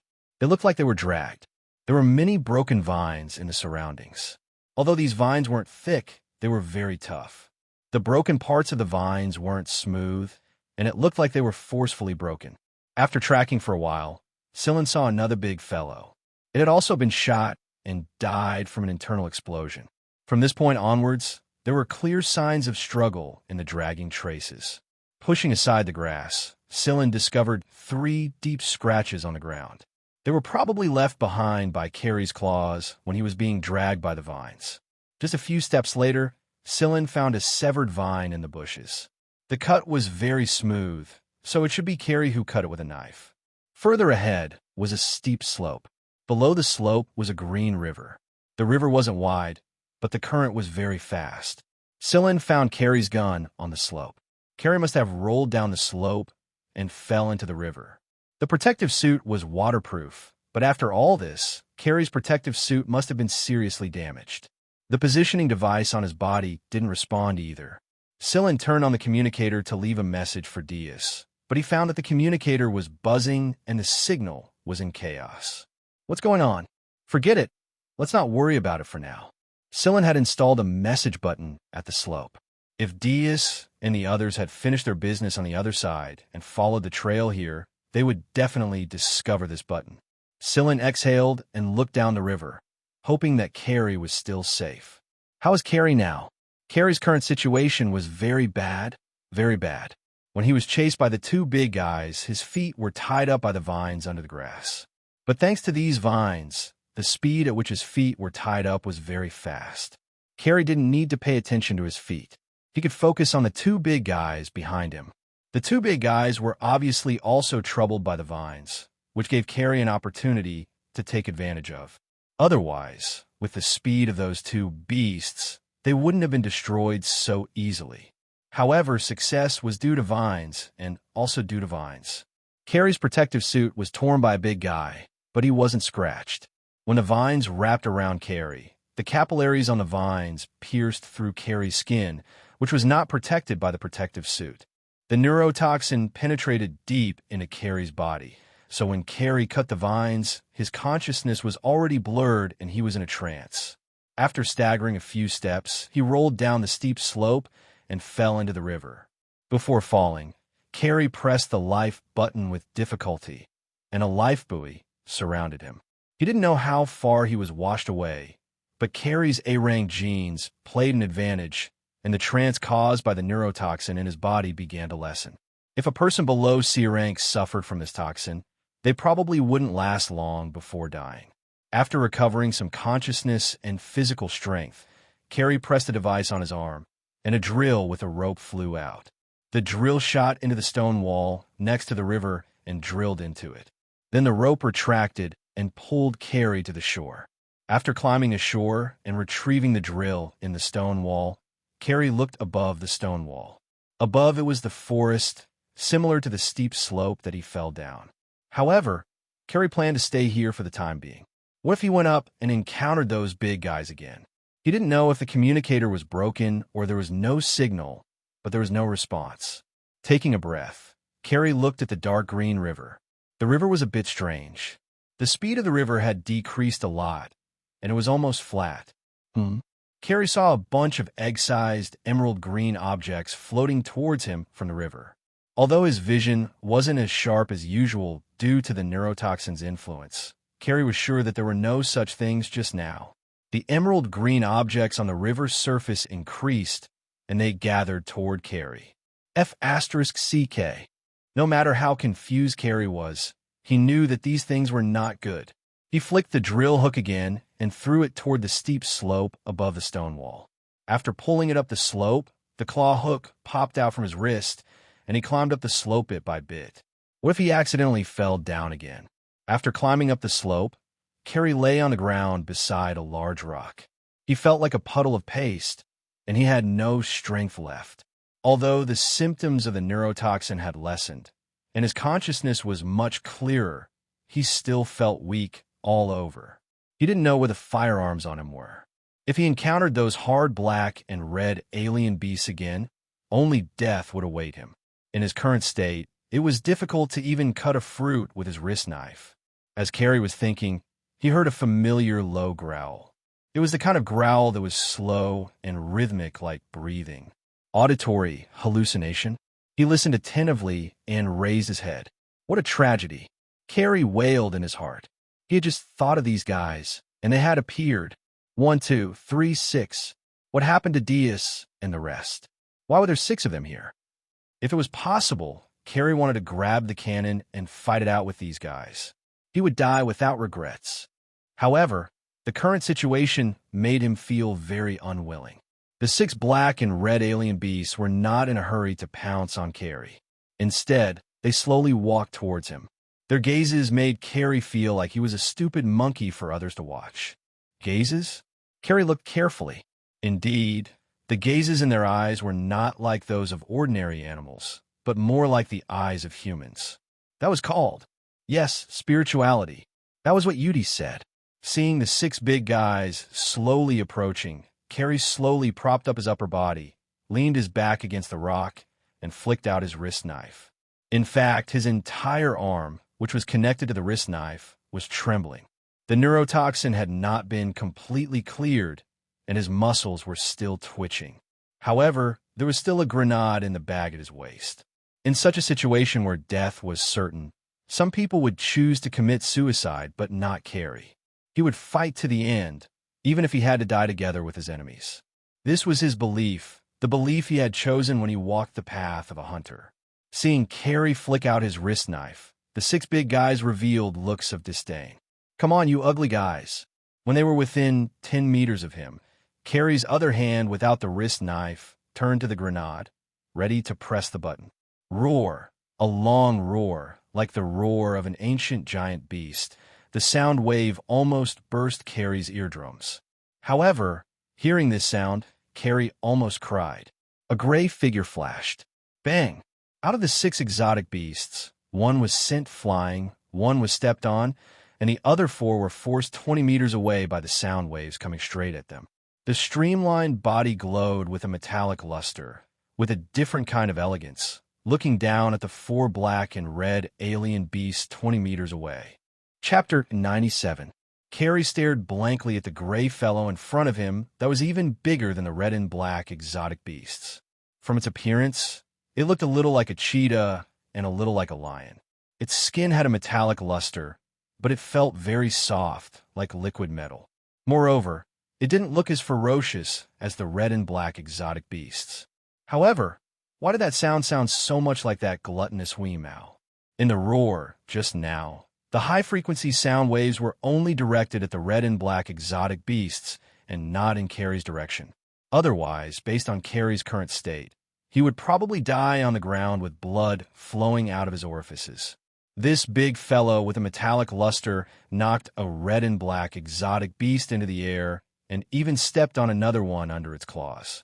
The hard surface of the exotic beast that was stepped on was cracked, and many red and black fine pieces were peeled off to the side. It clearly didn't look as ferocious as the red and black exotic beasts, and its body was only slightly bigger. However, its domineering aura was displayed to the fullest. Under its elegant appearance, it couldn't hide its arrogance and recklessness. It exerted force under its claws. Crack, crack, crack. A cracking sound came from the red and black exotic beast under its claws. Black-red blood flowed continuously from its mouth, and its sharp white teeth were dyed red with blood. Roar! A miserable howl resounded through the forest. Even Carrie felt a chill run down his spine when he heard the voice. The birds circling in the air hurriedly cried a few times and flew away in a hurry. The 4 red and black exotic beasts bared their teeth and let out a low roar. The big metal fellow looked at the red and black exotic beast that could no longer move under its claws. With a chee sound, it extended its scythe-like claws. Carrie felt that the big metal fellow laughed disdainfully when it looked at the 4 red and black exotic beasts in front of it. Then, its claws swept across the red and black exotic beast that had lost its ability to move on the ground. Carrie was dumbfounded as he watched the red and black exotic beast that even his wrist blade couldn't finish off in one go be cut into pieces. It really was like cutting a fruit, and there wasn't a single trace of blood on its claws. After it was done, it even looked at the 4 red and black exotic beasts in a threatening manner. It didn't roar or bare its teeth. With just a simple glance, the 4 red and black exotic beasts turned around and ran away. Yo, what a mess! After absorbing the white ball, Hue Mao's metal form had become even more perfect. Without that kind of mechanical roughness, it looked smoother. Listening to the familiar voice, Carrie was still a little unsure. Snore? It's Hubie Liu. Hue Mao's body slowly shrunk, returning to its original cat form. However, even this small cat form could not conceal its arrogance. It was clearly much lower than Carrie's, but Carrie felt that this fellow was still looking down on him. Carrie smiled and accidentally choked. He coughed twice and then looked at Hui Mao, who was licking his claws and wiping his face. Wheeze, come and give me a hug. Pull my ass. I could have eaten all 4 of them, but because of you, I had no choice but to spare them, Hui Mao said unhappily. Sillin told it, focus on Carrie's comfort. Don't just think about eating. Then I'm really sorry. I drag you down. Even so, Carrie didn't feel very apologetic. He was very grateful to Hui Mao for saving him at a critical moment. At the same time, Carrie also understood what Sillin meant when he said, when in danger, that cat will show mercy and save your life. Why don't I treat you to a feast next time when I have time? At least you know what's good for you. Hui Mao's tone showed that he was giving him face. By the way, how did you find me? Carrie asked. Sillin sent a sonic signal flare. I only found out that something happened to you when I came over. I was wondering how something could happen to Sillin so easily with his ability. Where's Sillin? I'll be there soon. After Sillin handed the task of finding Carrie to Hui Mao, he returned to check on Dias' situation. If he was looking for Carrie, Hui Mao would have an advantage. Moreover, Sillin believed in Hui Mao's ability. Before he left, he added, other than eating and sleeping, prove your worth. If you can't even save a person, you can stay here and live with the Ultra Beasts. Hui Mao was so angry that he almost chopped down all the trees in the area. Not long after, Sillin came looking for him. He and Hui Mao had a special connection. This was also why Hui Mao said that they were the same kind. After checking Carrie's physical condition, Sillin was relieved when he found that there weren't any particularly serious injuries. The vice captain and the others should be with the captain now. The reinforcements are here, and they came directly with the aircraft. I left a message for them and left a signal transmitter along the way. This place is very strange. There's a strong interference effect, but as long as they fly over here, they should be able to receive the signal within a small range. Knowing that everyone was fine, Carrie was also a lot more relaxed. Wheeze is very strong. Hui Mao squinted his eyes, enjoying Carrie's scratching of his chin surface. When he heard this, he snorted. Sillin glanced at the two and shook his head. He then walked to the red and black Ultra Beast that Hui Mao had chopped into pieces. I really don't know how many of these things there are. There were 6 of them just now. If it wasn't for Wheeze, I would have been dead, Carrie said. No, it's not. These 6 are not the group we originally encountered, Sillin said with a frown. Group? Yes, they're social animals. The forest that we passed through before was a group. There are many smells in the air, including the smell of their territory. However, the smell on this one doesn't belong to that forest. Carrie's face twitched. He thought that his sense of smell was very sensitive, but he really did not smell anything special. Of course, apart from the smell of blood. They are very intelligent. At the beginning, they were probably driving the horny-skinned beasts to test us. It's not that those horny-skinned beasts are intelligent. The real masterminds are these guys and those birds in the sky. Sillin pointed above his head as he said this. The snakes we encountered were thrown down by those birds circling in the sky. With the cover of the dense branches, those snakes wouldn't fall to their deaths even if they fell from the sky. These snakes should be very familiar with the smell of those horny-skinned beasts. They will chase after the smell factor in the air. And these snakes are also testing us. Carrie's mouth was wide open. Weren't these red and black Ultra Beasts a little too cunning? Then, for the 3rd time, they drove out even more horny-skinned beasts to exhaust our weapons and ammunition. At the same time, they close in on us in a fan shape, forcing us back while preparing to attack from behind the horny-skinned beasts. It's like they're hunting. While they're hunting, they'll force us towards the steep slope. There will be vines entangling us along the way. They'll watch their prey struggle and force them into a corner step by step. Their goal isn't to eat, but to enjoy this pleasure and learn from it. Carrie felt a chill in his heart when he heard this. After being a hunter for so long, this was the first time he was counterattacked by an Ultra Beast and ended up as prey. Captain and the others are coming. Sillin looked at the sky and turned around to help Carrie up. They used a hoverboard, and the 2 of them and 1 cat flew towards the slowly descending space plane that opened its hatch. Seeing that both Carrie and Sillin were fine, Dias's worried heart finally relaxed. Let's return to the starship first. The situation this time is a little complicated. Chapter 98. The 6 advanced teams all suffered casualties. Other than Dias's team and Lu Sua's team, the other 4 teams all suffered from varying degrees of death. After returning to the starship, Carrie was sent to the emergency room for treatment. Dias followed Shotten to the main starship, while Sillin stayed with the rest of the team. Sillin, it's all thanks to you this time. Otherwise, our team would have lost a lot of people. Xiao Shang smiled at Sillin.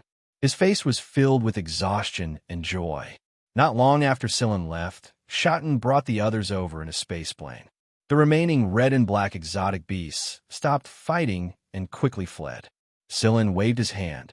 Is everyone all right? Their wounds have been treated. The more serious ones are still in the emergency room, but their lives are not in danger. Where's Beaver? He's in his private workshop. He's processing the data he brought back.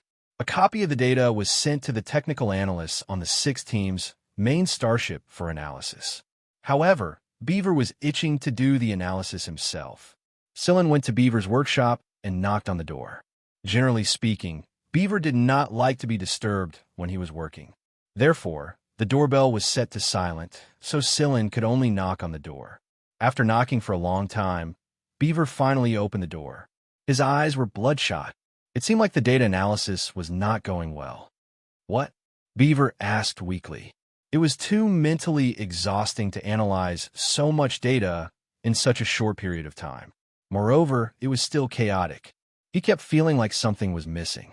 Let me borrow your analyzer to analyze a piece of audio. Sillin did not walk into Beaver's workshop. It was Beaver's private, forbidden area. Other than Dias, no one else had entered it.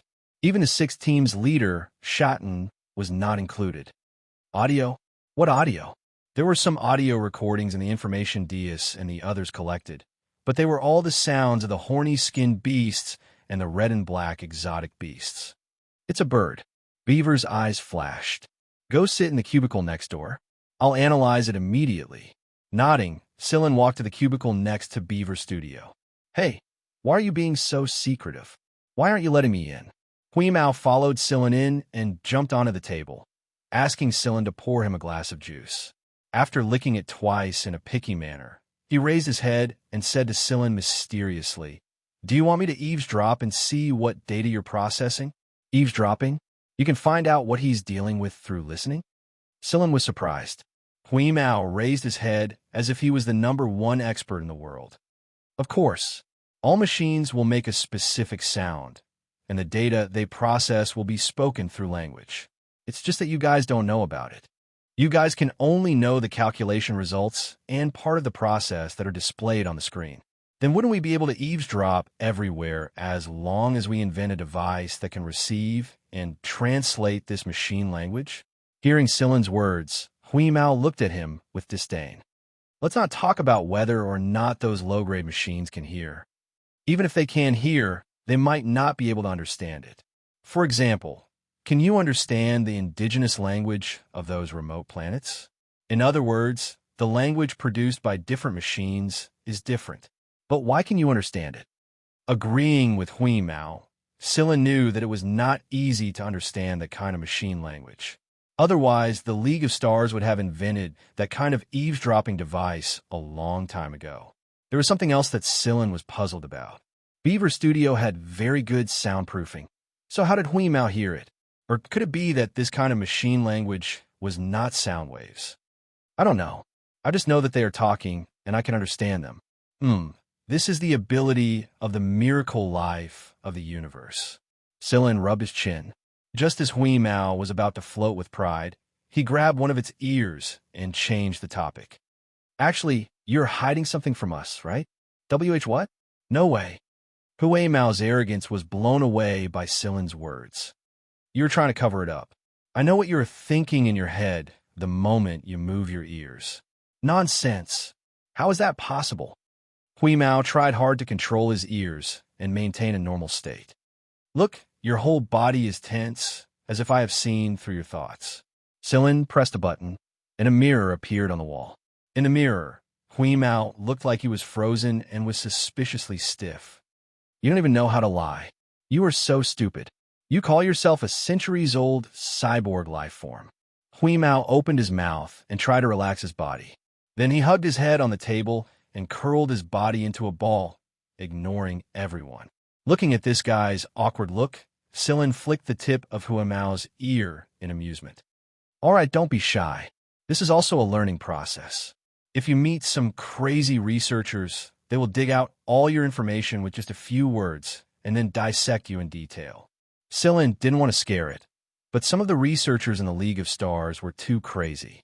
They would really do anything, no matter the cost, by hook or by crook. Hui Mao's situation was too special. Compared to the cyborg life forms that had been recorded, Hui Mao definitely had more research value. He belonged to a different kind of existence. Sillin was afraid that one day in the future, if everyone didn't have the ability to protect Hui Mao, this guy would be able to survive with his own ability. He wouldn't be sold by someone and still have to pay for the person. Hui Mao's claws that were hugging his head loosened, but his body was still curled into a ball. Sillin rubbed Hui Mao, who was curled into a ball hard, still throwing a tantrum like a child. After a pause, Sillin smiled and said, "You actually found a mine, right?" How did you know?" Hui Mao suddenly raised his head. Sillin smiled, but didn't say anything. He was just speculating based on various situations.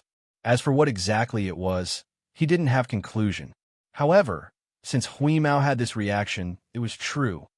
I've read some articles in high-contribution journals. Some researchers say that in some high-energy states, cyborg life forms will be forced to turn into a carbon-based state. That's because in that state, their mechanical form will be seriously affected. Hui Mao thought about it and shook his head. I don't know. I don't have that kind of feeling. Even though I wasn't used to it when I was near the mine area, I'll be fine after some adjustment. It's nothing. If that's the case, it might be the function of the white sphere. Yes, it must be. Let's not talk about the white sphere. About the energy mine, if I can guess it, those experienced analysts should be able to guess it as well. Hui Mao was stunned for a moment. Then he shouted, "It's all your fault. If you didn't call me over, I could have gone to mine the mine. I'll let them have it for free." Sillin reached out and knocked on the cat's head. You still say them. No matter what, they are part of this hunter team. If the team can find a mine, it will be very beneficial for their future development. Without the energy mine, whose starship will you fly around? If you collect the energy mine, won't you eat it? Hui Mao thought about it and agreed, but he was still a little unwilling. He whispered, "I can get the energy mine to repay my debt. All right, don't worry about it." Sillin rubbed Hui Mao's head. "You saved Carrie and found the mine. I'll give you a 100 million off." Really? Hui Mao's eyes lit up. It had only been a short while, and he could repay 1/5 of his debt. It seemed that the day when he would be free from debt slavery was not far away. As they were talking, Sillin and Hui Mao sensed movement beside them and stopped talking. Soon, Beaver came over and said excitedly, "The analysis is out. I've also figured out some of the problems. Sillin, let's go find the vice captain. This is an important clue." Sillin did not leave. "You go find the vice captain first. We'll announce the results when the time comes." "All right, I'll go first." "Sillin, you've done a great job this time." Beaver was very excited to be able to analyze more information than the analysis team on the 6 team's flagship. Watching Beaver leave, Sillin sat down again. He already knew what Beaver had analyzed. He had passed the audio to Beaver to analyze so that Beaver could tell Diaz about the missing information. However, it seemed that the real important thing was not the beasts. Chapter 99. Without waiting for Beaver to leave the team's starship, Diaz returned. After communicating with Beaver for a while, he called all the team members over and summarized the results of the analysis team and Beaver's analysis for everyone. What we faced before was a highly intelligent species. It wasn't just one, but 2 species acting in concert. The so-called highly intelligent species was the standard used to measure animals, not humans. A highly intelligent species might not necessarily be smarter than humans, but they were definitely not stupid either. Diaz pulled up the images of the red and black exotic beasts and the birds in the sky on the big screen. There are also 2 images taken from high up in the sky. I believe everyone will have a better understanding of them after seeing them. In the image, there was a basin with many stone circles made out of huge rocks, and the horny-skinned beasts were being kept in the stone circles.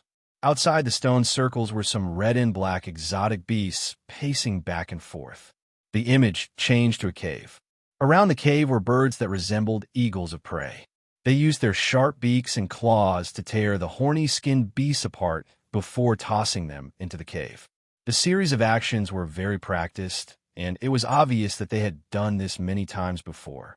The team did not know what the depths of the cave looked like, but from the creatures that crawled out of the cave, everyone knew that this was a snake cave. There were many snake species that would not eat dead or still objects, but it was obvious that this was not the case. When the minced meat was tossed down, they fought to snatch it. Neither of these two creatures are at the top of this planet. There are many creatures that are larger and more lethal than them, but these two creatures are living very well. The reason is because of their cooperation and mutually beneficial symbiotic relationship. When the birds encounter their natural enemies, they will run to the red and black exotic beasts for protection, and when large beasts that pose a threat to the red and black exotic beasts approach, the birds will also warn them. After a long period of evolution, they have become more and more adept at interacting with each other, and at the same time, their intelligence has also increased. Diaz switched to another image. This is the scene when the team leaders came to support them, and they retreated. Look at the eyes of this big guy when they retreated. It was a kind of unwillingness to give up, just like a human's. An animal's intelligence can be reflected in its eyes. The higher its intelligence, the stronger its ability to learn. When the Miantuan saw the look, it quickly hid beside Beaver's trousers. What a scary look, as if it was going to jump out and eat it. As for Hui Mao, he only glanced at it calmly, then yawned and went back to sleep. Sleep after eating. Yes, that was the truth. No wonder I felt like I was being played.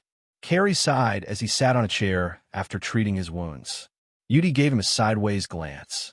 Now you know the consequences of a hunter having a lower IQ than his prey. Carrie's face twitched, and he wished he could slap himself. Why did he speak at this time? Wasn't this purely asking for contempt? The members of the team thought deeply about what Diaz said. This meant that they were going to face two highly intelligent animals that cooperated with each other. At the same time, they did not know what other trump cards these two creatures had. However, if they wanted to understand this planet with a level B habitability, they had to face these two creatures. Many people were deep in thought after listening to him, and so was Silen. However, it was not because of what Diaz had said, but because of something else. Although his eyes were fixed on the big screen, his attention was on the data monitor that he could not see on the other side. That was the monitor that they had sent to orbit the planet. As it orbited the planet, it monitored some of the conditions on the planet, such as the general image, local weather conditions, energy detection, and so on. Ever since we spoke the machine language, Silen had paid special attention to it. When his concentration was at its peak, he really could hear some things. When he converted these things into words and images in his head, he could see some vague images that he couldn't see clearly at all. Even so, it was enough to excite Silen. He was sure that it was the machine language that Hui Mao had mentioned. Hui Mao, who had been sleeping on his stomach, twitched his ears, and his closed eyes suddenly opened. He looked at Silen with a strange gaze, but he seemed to understand something and immediately felt relieved. He buried his head and continued to sleep. After explaining it to everyone, Diaz's expression turned serious. Silen thought, the real show is coming. Diaz cleared his throat and said solemnly, after saying so much, let's get to the main point. According to the analysis of the main ship's analysis team, there may be a large amount of energy ores on this planet. It's just that for some unknown reason, we are temporarily unable to detect them. Therefore, our next mission is to return to the planet for further energy detection. The technical team has already modified the detection parameters and optimized the detectors. The new detectors will be sent over tomorrow. Before the detectors are sent over, everyone should rest well. Once we return to the surface, we will have to face more than just these two intelligent life forms. The moment the gray cat heard the word energy ores, its ears immediately perked up with a whoosh. Although it still had its eyes closed and head buried, its ears betrayed its current mood. Seeing this, Sillin sighed inwardly. As expected of a cat, after the small team meeting, Sillin returned to the lounge and sat down. Huimao jumped on his Sillin's lap. Are we only looking for one of the energy ores? Sillin thinks for a moment and said, I don't know, but the 6 teams will be sent out separately to explore different areas. Maybe the other teams will be in charge of other energy ores. How many do you know? Sillin had seen the images taken by the orbiting detection satellite and a few simple parameters. From these parameters, Sillin speculated that there might be more than one energy ore, but he did not know how many there were. After all, the data was limited. He believed that the main ship's analysis team would have a more accurate conclusion. However, compared to the analysis team, Sillin trusted Huimao's judgment more. Huimao narrowed his eyes. The area I ran was limited, but within this area, I found 2 types. One is in that forest, and the other is in that green river. Sillin nodded. These 2 places were indeed strange. When he thought that so many energy ores would be confiscated, Huimao was a little dispirited. Seeing that Huimao was a little unhappy, Sillin pulled its ear. If you can find the energy ores before the detectors, you can eat some first. Really? I won't be kicked out of the team and thrown to stay with those ugly people on the planet? Don't worry. As long as you limit your appetite, I believe the captain and the others will understand. What a joke. Who would be stupid enough to kick a cyborg out? There were many smart people in the team, and they knew what was at stake. All right, I'll definitely find the energy ores before those stupid machines. When the time comes, I'll eat first and tell you guys when I'm full. Great, this guy was getting carried away again. Stupid, just keep that last sentence in your heart. Don't say it out loud, you'll get beaten up. Sillin cupped Huimao's head and said, Yes, keep in my heart. I'll say it in my heart next time. I won't say it out loud. Huimao was happy and did not mind Sillin beating its head. During the time they returned to the surface of the planet, Huimao was always in a state of excitement. It patrolled the starship 3 times a day, but everyone was used to it. Carrie even brought food for Huimao every day to thank it for saving his life. When the Hoodie spacecraft landed on this piece of land again, the hatch opened and Huimao ran away. Chapter 100. Due to the importance of the energy ores, the 6th team had even sent out fighter jets this time. There were aircraft and fighter jets in the air, and the birds wouldn't hover above them to inform the red and black exotic beasts to cooperate with them. The red and black exotic beasts only watched from afar and didn't come over. They knew that it wouldn't end well for them if they forced their way in.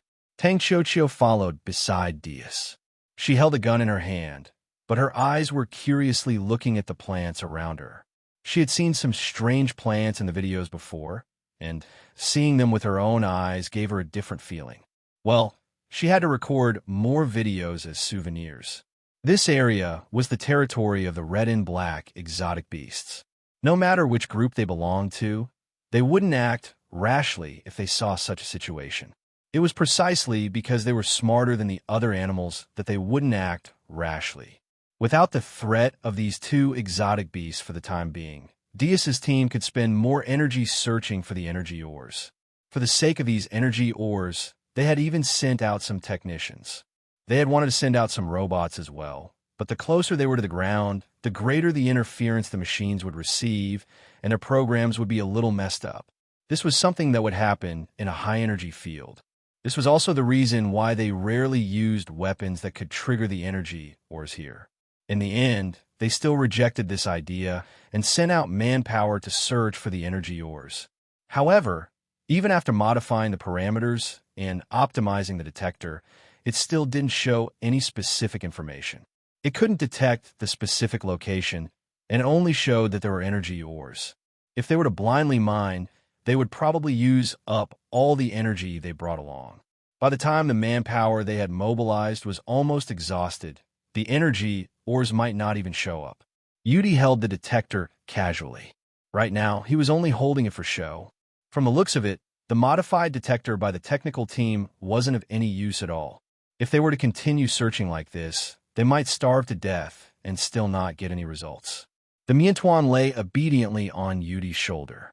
It didn't want to be left on the starship, but it was too timid. Once it got out of the aircraft, it stayed close to Yudi. It didn't dare to run around randomly like the Huimao. 8 hours later, Diaz sighed. There was still no progress. If it really didn't work, he could only ask for permission to open a few random holes. Both fighters and spaceplanes consumed a lot of energy. If they couldn't find any energy here, then they would have suffered a great loss. They still had to stay in Sector Z for a while, and if they couldn't replenish their energy and deplete their reserves prematurely, then they would face a very difficult situation. DDD.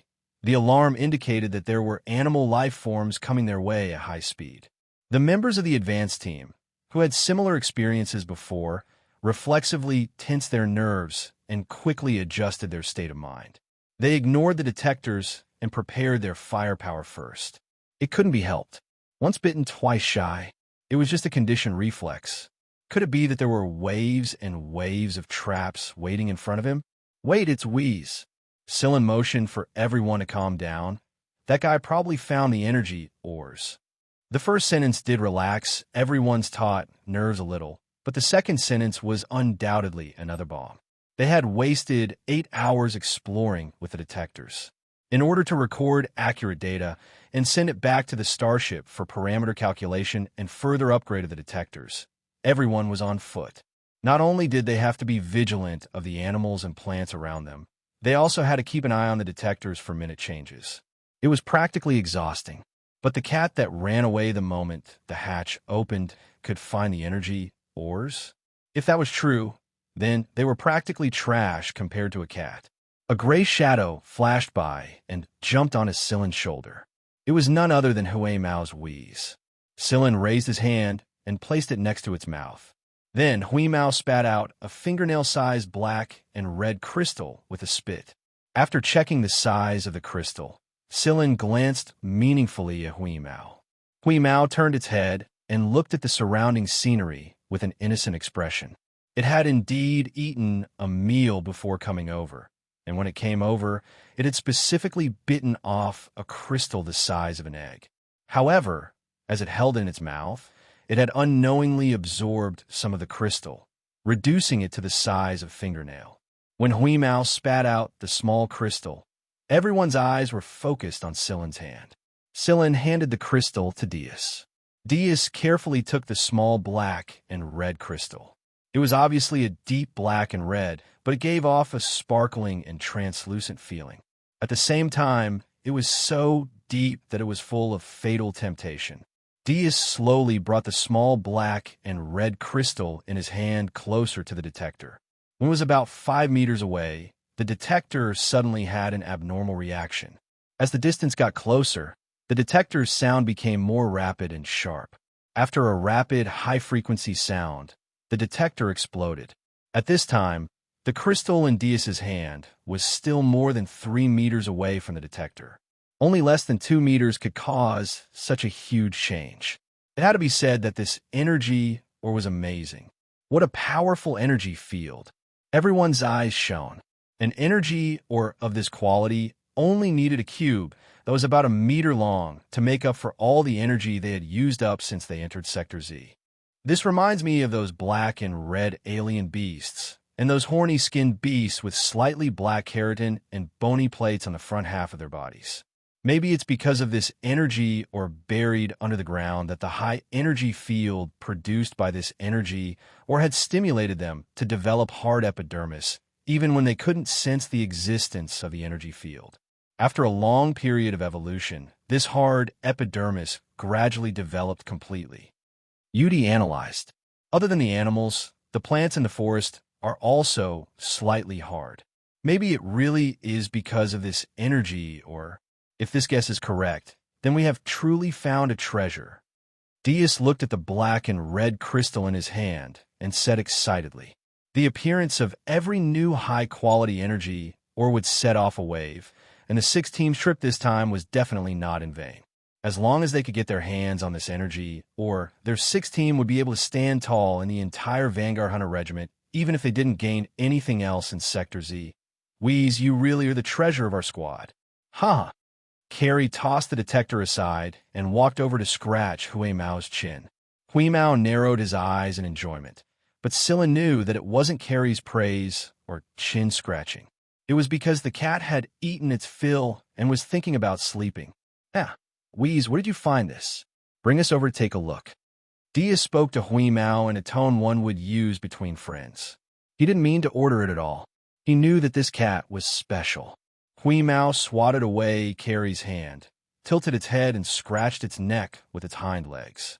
Then it yawned and stuck out its butt, stretched its waist and smacked its lips. Finally, it said slowly sure. It jumped down from Scylla's shoulder in a flash and ran in a certain direction. "Hurry up and keep up." Dias directly used his hoverboard. Those who had hoverboard behind them also used theirs and flew over. Those who did not have hoverboards returned to the aircraft and followed the people who were in front of them. Huimao led them through a series of twists and turns until they reached a certain part of the forest. The density of the trees there was very high, and the trunks of the trees were getting thicker and thicker. Everyone had to squeeze in one by one. Those who were slightly fatter or those with more developed muscles might not be able to make it through. When Dias wanted to use his knife to chop off a few branches, he realized that the trees there looked similar to the trees in the forest, but they were at least 10 times harder. Dias didn't order them to cut down the trees on a large scale. His intention was to first find the location of the energy mine and then deal with it according to the situation. Just as Dias felt that his bones were starting to deform from being squeezed, Huimao turned to look at him. "You can't squeeze in anymore?" That's fine too. There are energy ores all over this area." After taking 2 deep breaths, Dias asked, "The range of energy ores starts from here?" Huimao had an innocent look on his face. "No, it starts from the place where some of you with more developed muscles couldn't squeeze in." Dias, his eyes nearly rolled back and he vomited blood. Dias was filled with regret. The place that Huimao had mentioned was more than 500 meters from where they were. In other words, when he had squeezed so hard that his internal organs were about to deform, he was told that he had squeezed for more than 500 meters for nothing. "Why didn't you say so earlier?" Dias gritted his teeth. "Because the quality of the energy ores there was not good. The one I gave you is better than the one there. However, you still have to go further in." Huimao didn't seem to have done anything wrong. Beside him, Scylla shook his head. This cat was really slow. It just looked smart. Chapter 101. Dias, with a face full of resentment, squeezed his way back to instruct his men to start mining. Mining in this place was not an easy task. Dias sighed in his heart. There were so many technicians and so-called professionals, but they could not even compare to a simple-minded cat. As for Scylla, who had a strange bone structure, Dias and the others had always thought that Scylla was born with the ability to change his bone structure and body shape.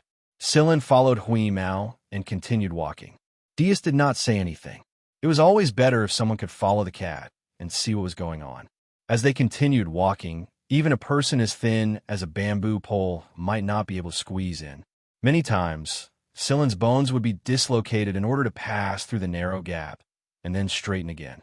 If Dias and the others knew that Scylla was playing with his bones like a jigsaw puzzle, their jaws would probably drop to the ground.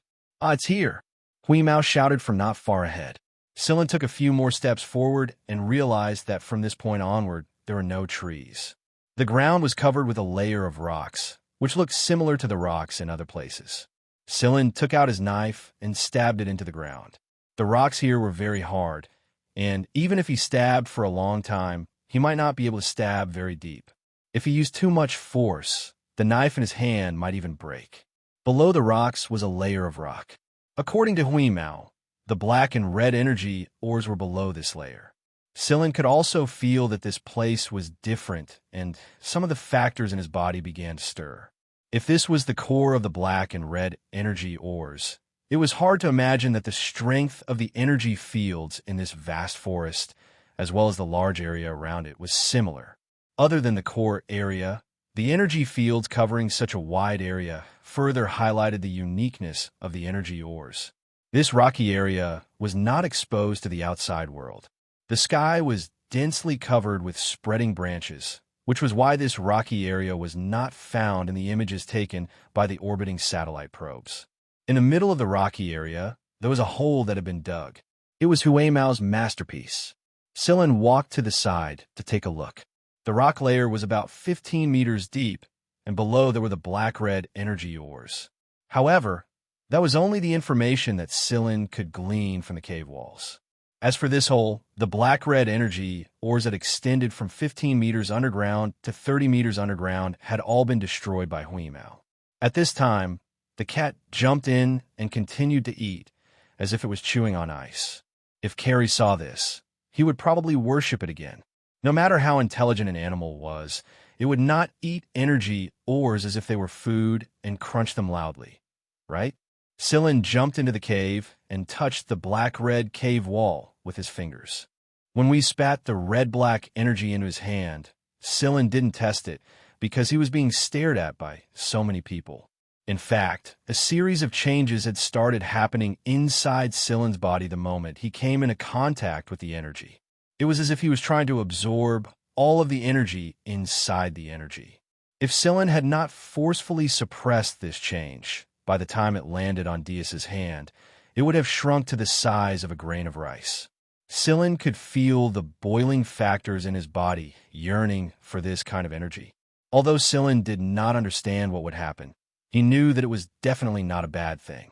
When he touched the black-red energy ores on the cave wall, the cold feeling from his fingers did not last long before it was replaced by a scorching heat. Sillin felt like there was a whirlpool in his body, crazily absorbing the energy contained in the black-red energy ores that his fingers touched. This kind of energy made the chips in his body become active and stimulated the metabolism in his body. At this moment, Sillin could feel that there was no change in his genetic information, but the information that was transcribed from his DNA was different every time. In other words, every time it was transcribed, the original information would be automatically edited, so that the final information that was transcribed would be different. This seemed to be an experiment, using the energy absorbed to supply energy for the experiment. At the same time, this energy also provided a comparison, so that each experiment would get closer and closer to the point that this energy measured. The chips integrated into his genes stimulated some of the silent areas in his genes to start expressing themselves. At this moment, Sillin felt as if he was being painted layer by layer, and then this paint seeped into his body. Not only the surface of his body, but the organs in his body, from the tissues to the cells, were all undergoing strengthening experiments over and over again, until the most suitable and most advantageous point was found. Hui Mao, who was originally leaning on the cave wall and gnawing on the energy ores, suddenly felt that something was wrong and turned his head. What the heck? Hui Mao was so shocked by Sillin's current state that he slipped and fell from the cave wall. Fortunately, he was a cat, and after twisting his body and landing on the ground, Hui Mao immediately ran to Sillin's side. However, he did not get close to Sillin because there was a strange aura around Sillin at this moment. Moreover, Sillin's entire body had turned black-red, and the color was deepening until it was almost the same color as the energy ores on the cave wall. Hui Mao circled around Sillin twice, then sat down helplessly. He propped himself up on his forelimbs and stared unblinkingly at Sillin, who was touching the cave wall with one hand, eyes closed and brows furrowed, and his entire body was black-red. At the place where Sillin's fingers touched, the cave wall began to slowly sink inwards. Then, around Sillin's fingers, the depression began to gradually expand. Hui Mao knew that this was because Sillin had absorbed all the energy contained in the energy ores. However, even if it was Hui Mao, it had only eaten them first, then digested and absorbed them. Although the absorption was fast, it was not as efficient as this fellow, right? What the hell was this fellow doing? Why did it need to consume so much energy? As he watched, Hui Mao fell into deep thought. Yes, it thought that it was deep thought, but according to Sillin's standards, it was actually in a daze. Pain, intense pain. It was as if every part of his body, from the inside to the outside, was being torn apart and reassembled once again. Sillin had always felt that if he wanted to activate the remaining portion of the chip, he might need to increase his stamina or work hard to upgrade his gene to a rank. However, he had always neglected one thing. The small portion of the chip that had yet to be activated was also the most crucial part. If he wanted to activate it, not only would it be a matter of increasing his strength, he would also need a large amount of energy.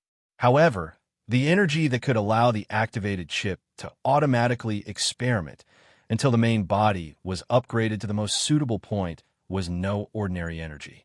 At least until now, other than this black-red energy or all the energy ores that Scylla had come into contact with before, regardless of whether they were good or bad in the eyes of others, could not be activated. Chapter 102. Within his body, the experiments led by the AI chip were carried out again and again, and Scylla was enduring more and more pain each time.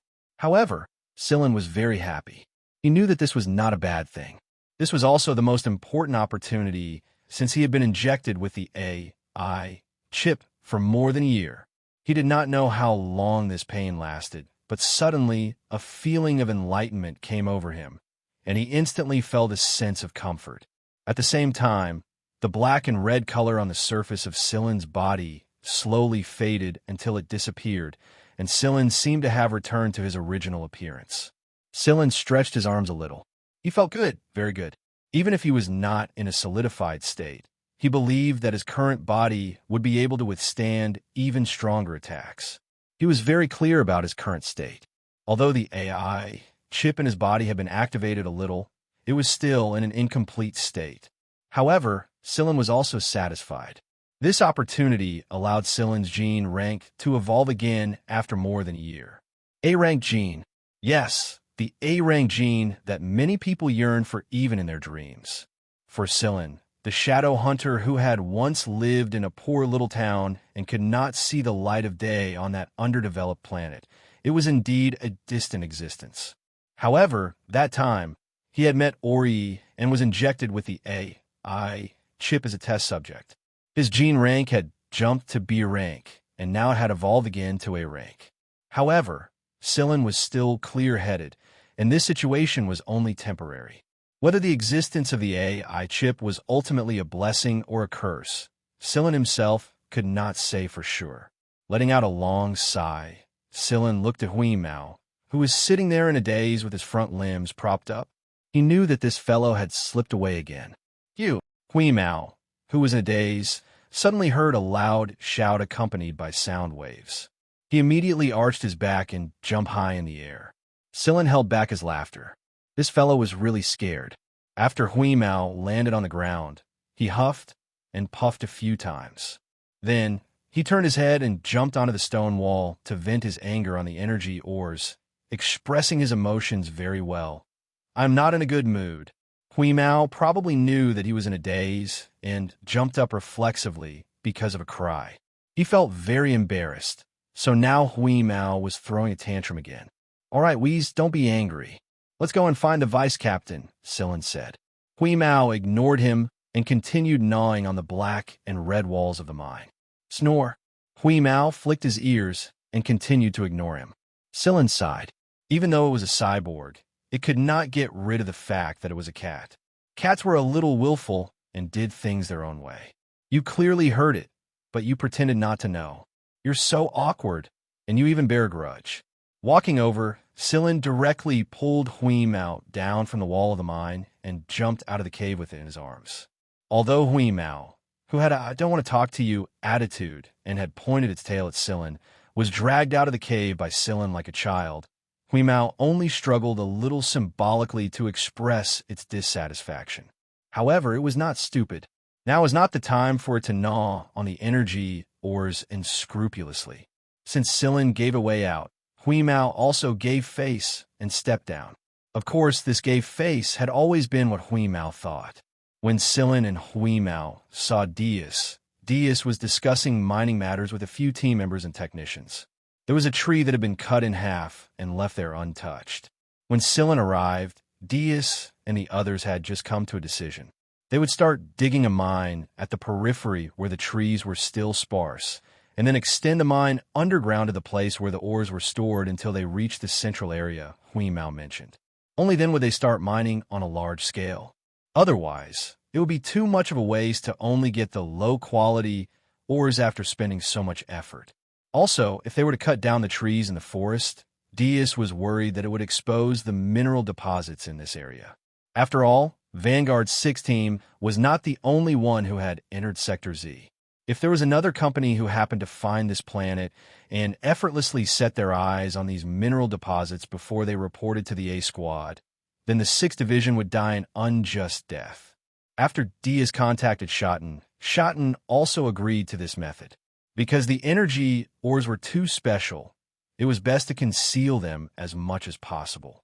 Sillin talked to Diaz alone and explained to Diaz that Huimao could eat energy ores. Otherwise, how was he going to explain to the team that there was such a big hole there? Moreover, Sillin thinks that Diaz had learned about Huimao's situation from Carrie a long time ago. He knew that Huimao was a cyborg. Since they knew about it, then smart people like Diaz and Schotten would naturally know the value represented by cyborg life forms. It would be a great help to them in the end.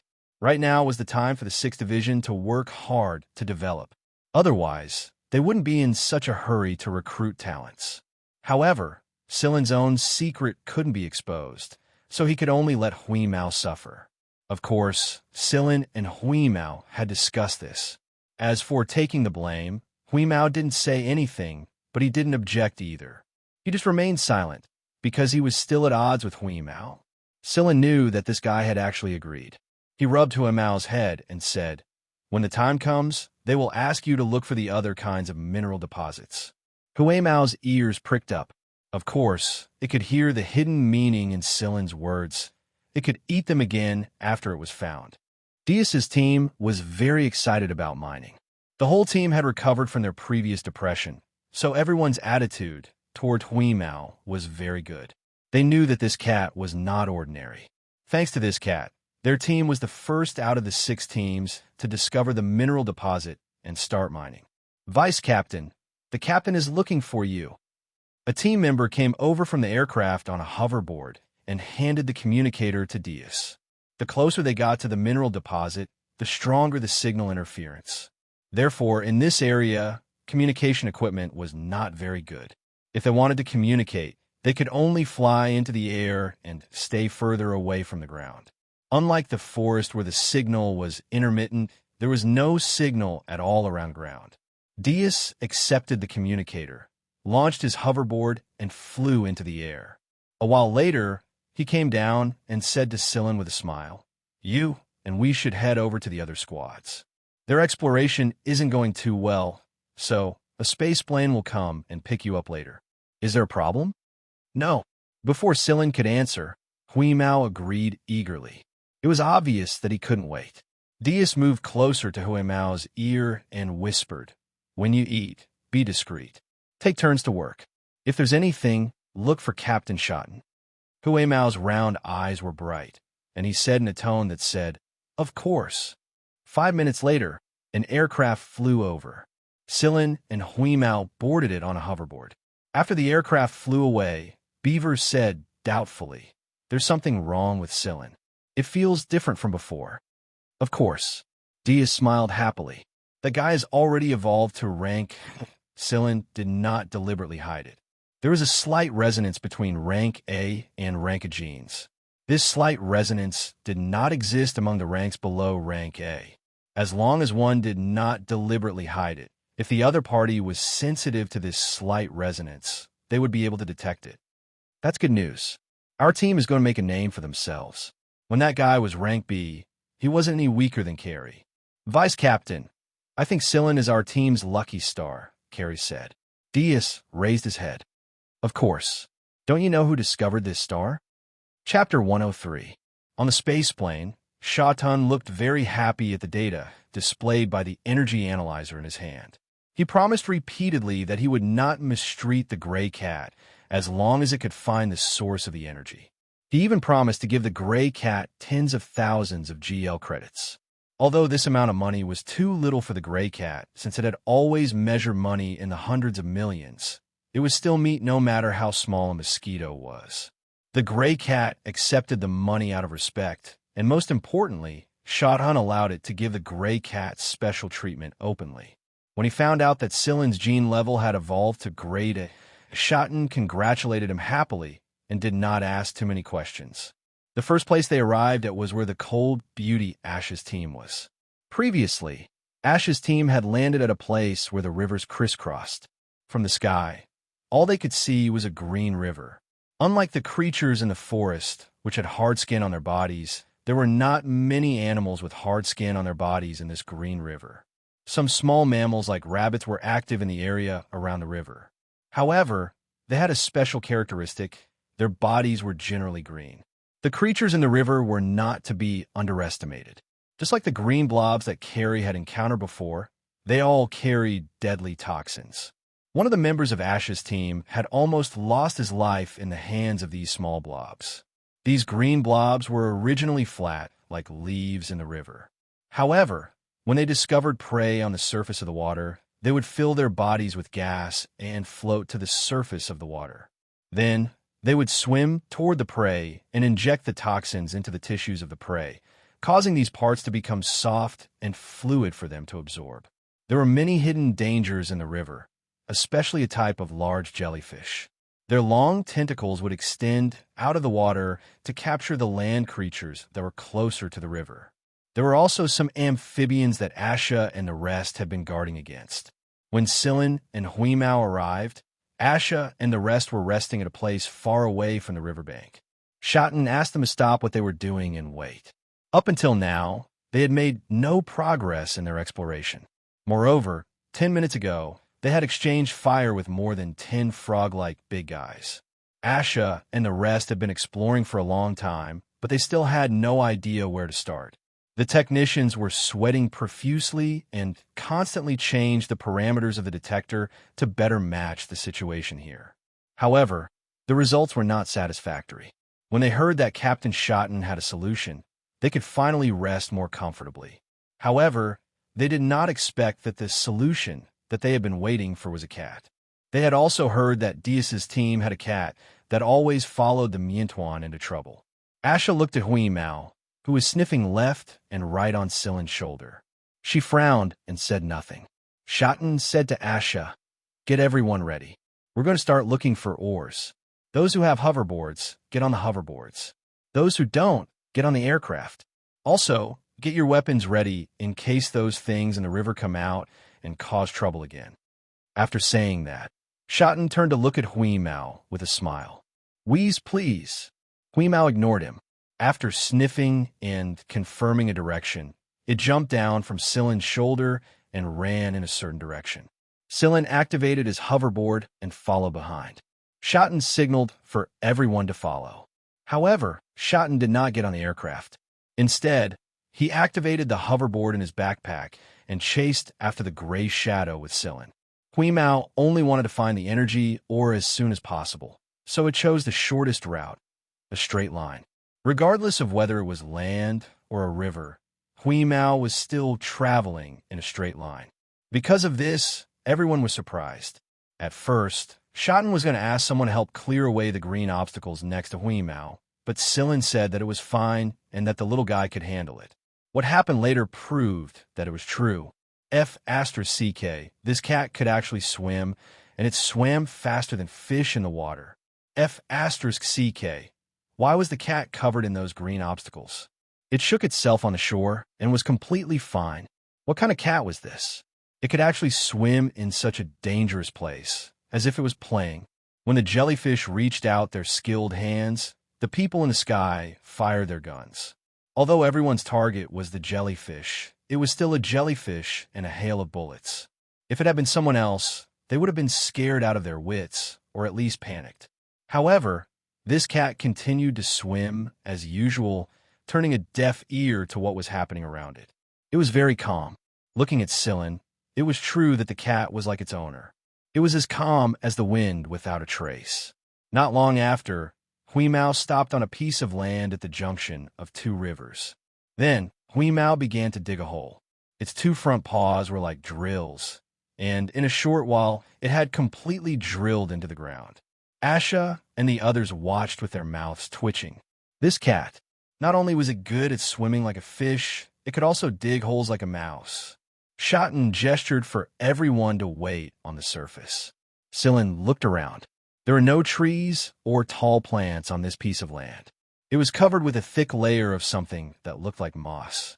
A technician used an instrument to measure it.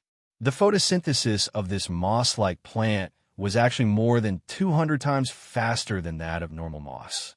Previously, they had discovered that the concentration of oxygen in the air near the river was very high, but that level of oxygen concentration was still bearable. However, the oxygen concentration here was too high. If this continued for a long time, everyone would suffer from oxygen poisoning. Therefore, everyone put on a mask. The mask would adjust the oxygen concentration in the air to an acceptable range. After about an hour, Huimao jumped out and spat out a small emerald green piece in front of Silin. Even though it was such a small piece, it seemed to reflect a lush world that was full of vitality. Seeing this emerald green energy, or even the usually calm Asha, could not help but feel excited. She had never seen this kind of energy or before. This was the energy or that they were looking for. Although it was only slightly more than an hour, it was enough for Huimao to have a good meal down there. Since they knew that there was an energy or here, Shotten, Asha, and the others began to formulate a plan. From time to time, they would ask Huimao about it. Huimao licked his paws and wiped his beard as he answered lazily. "How does the earth taste?" Silin asked. Huimao smirked. "The taste is not bad.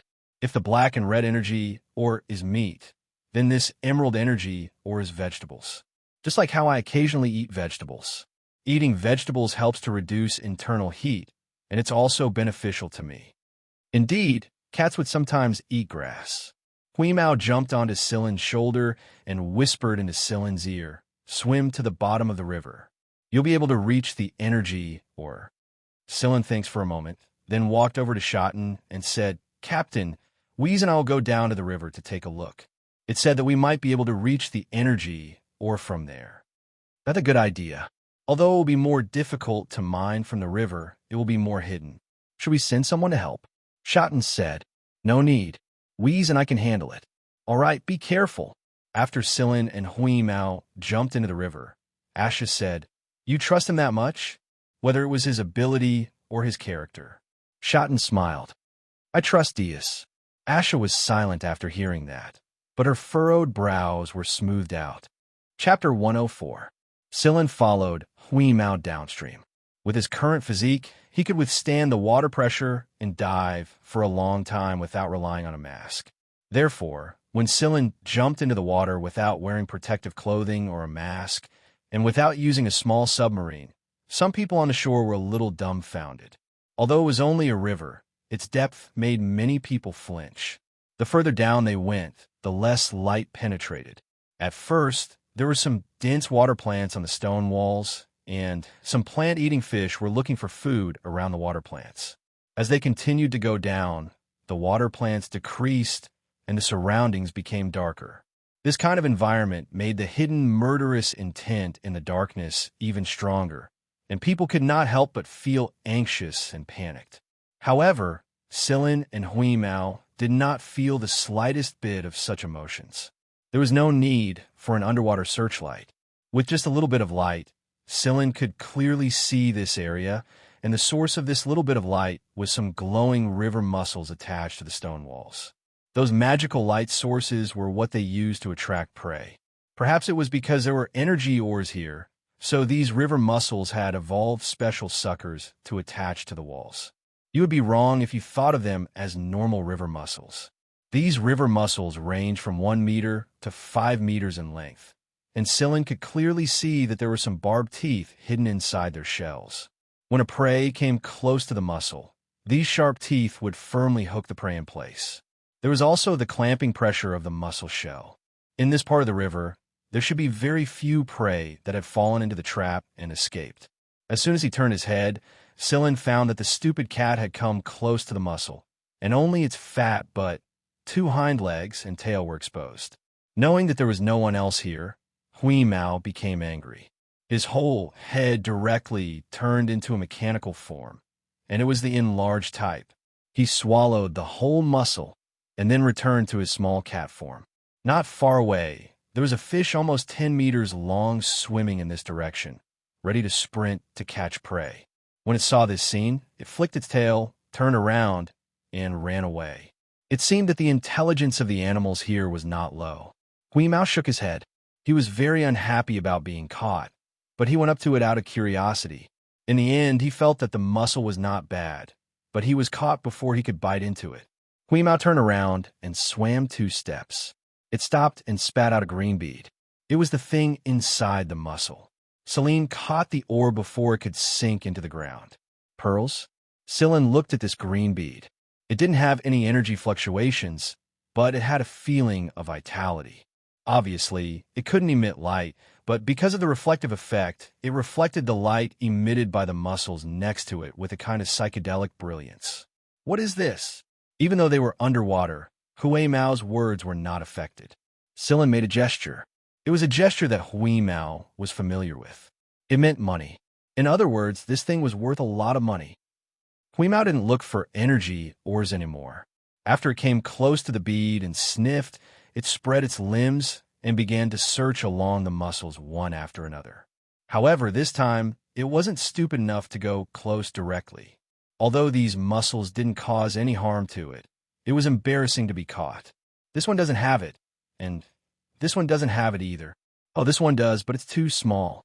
As long as there was a green pearl, Huimao would directly swallow the whole mussel and then spit out the pearl.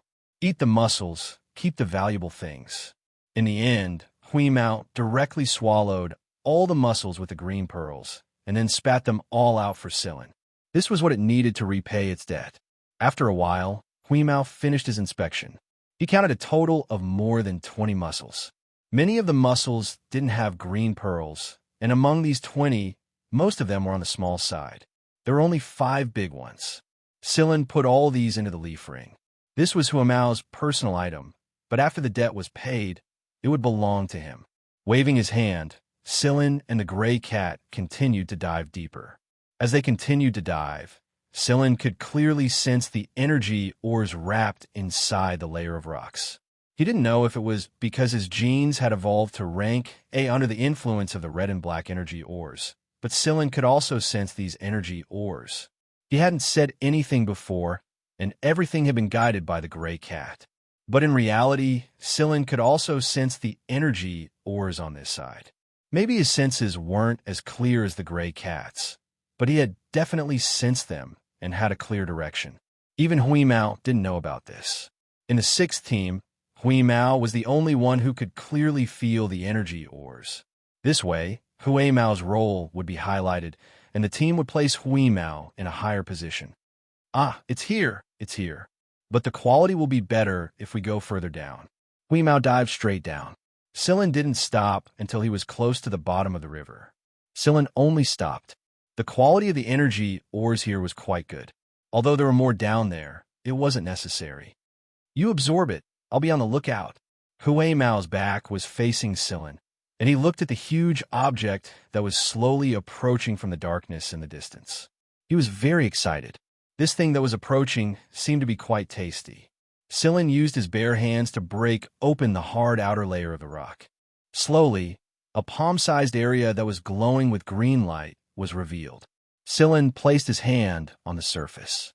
The factors in his body had already begun to clamor. As soon as Serene released the seal, the energy within the ore surged towards Serene. The changes that happened to his body when he absorbed the energy were similar to before. The only difference was that the green energy ore could activate the AI chip to produce an optimal memory point that stimulated the human body to recover its vitality. In other words, if Serene was in some kind of life-threatening situation, this memory point would be activated, and his recovery ability would obviously increase by a lot compared to before. The effects would also be much better. This time, Serene absorbed the energy very quickly. When he opened his eyes, there was already a depression in the area where his palm touched. Sigh. I'll continue to let that cat take the blame for me. On land, Shotten looked at the data that the technician had obtained from the hole that Huimao had made. He didn't speak for a long time. However, he was extremely happy. After being suppressed for so long, he finally saw a gentle light. Whoosh, a 10-meter-long, strange-looking fish with dark green patterns on its body jumped out of the river. No, it was thrown out. When everyone took a closer look, they found that the tail of the big fish was gone. If it was whole, it would be at least 20 meters long. Green blood was still flowing. After it was thrown out, it was still churning. Huimao jumped out of the water and went straight for the big fish. It lay on top of it and continued to chew. As long as it was not dead, the meat was still fresh. Before the fish died, Huimao had to chew more. Looking at this cat and fish, such a sharp contrast in size and such a strange scene, everyone felt a chill run down their spine. As for whether this fish was thrown out by Serene or some other reason, everyone had their own guesses. However, the most important thing now was to mine, so they didn't continue to think about these questions. After Serene went ashore, he told Shotten about the situation at the bottom of the river. The bottom of the river is the territory of this big fish. Looks like we'll have to use some underwater tools this time. Yes, you've worked hard. Take a rest first. We'll go to the next stop in about an hour. The slightly larger, specialized underwater tools were all on the starship. Shotten needed to make some arrangements. Serene walked to the side of the big fish. Huimao's eating speed was like a locust passing by. Now, the big fish was no longer struggling and was on the verge of death. Serene cut open the fish's belly and flipped it open to see what was inside. What are you looking for? Huimao licked its lips and stopped eating. It planned to catch another one when it had time in the future and eat it directly at the bottom of the river before coming up. I'm looking for something. Serene continued to look without looking up. Chapter 105.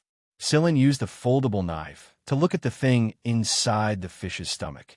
This big fish was completely dead, and its body was starting to change. Serene's hand paused, and a black shadow shot out from the fish's stomach. Serene's free hand grabbed it with lightning speed. It was a long thing that was as long as a finger. Its body was dark green, and it looked almost black at first glance. There was a big mouth on its head, and it let out a shrill cry that hurt people's ears. Many people who were busy turned their attention to Serene's hand. Wow, what is this? It looks like it tastes good. Huimao was planning to run to the side to sleep, but when he saw this thing, he ran back. If you want to eat it, look for it yourself. There's more inside, Serene said. Huimao sniffed the smell of this bug-like thing. He didn't care that it was dirty, and he went straight into the fish's stomach to look for food. What is this? Shotten walked over and asked. It should be a kind of parasite. I've seen some people find parasites on the bodies of deep-sea fish. Although this big fish is not in the sea, it's almost there. I heard that the parasites in the deep-sea fish are very powerful. Serene observed the struggling parasite in his hand, and he put a stone next to its mouth. Puff! A hole was bitten out of the stone. Everyone who saw this took a deep breath. Such a powerful thing was a parasite. If it lived in a human body, wouldn't it be dead? No matter how hard a bone was, it wouldn't be enough for it to chew. After Serene cut off its head with a knife, this thing still struggled for a while before stopping. It was obvious that it had a strong life force. Serene used the knife to rummage through the fish's stomach again. The parasites inside were almost eaten by Huimao. This guy was quite fast. Hey, wait, leave me some of that thing. Serene used the foldable knife to knock on Huimao's head. Huimao, who was about to take a bite, spat out the thing in his mouth. This thing tastes good. Of course, these are all things that absorb the host's essence. Serene stored the little green bean-sized balls into a special bottle. These balls were the eggs of the parasite he had encountered earlier. Huimao, who had been tossing and turning in the belly of the fish, was covered in the green blood of the big fish. Serene kicked him into the river to take a bath, and only allowed him to go ashore after he was clean. After arranging everything here, Shotten brought Serene and Huimao to the next team location. It was a land of ice and snow. It was also the coldest place on the planet.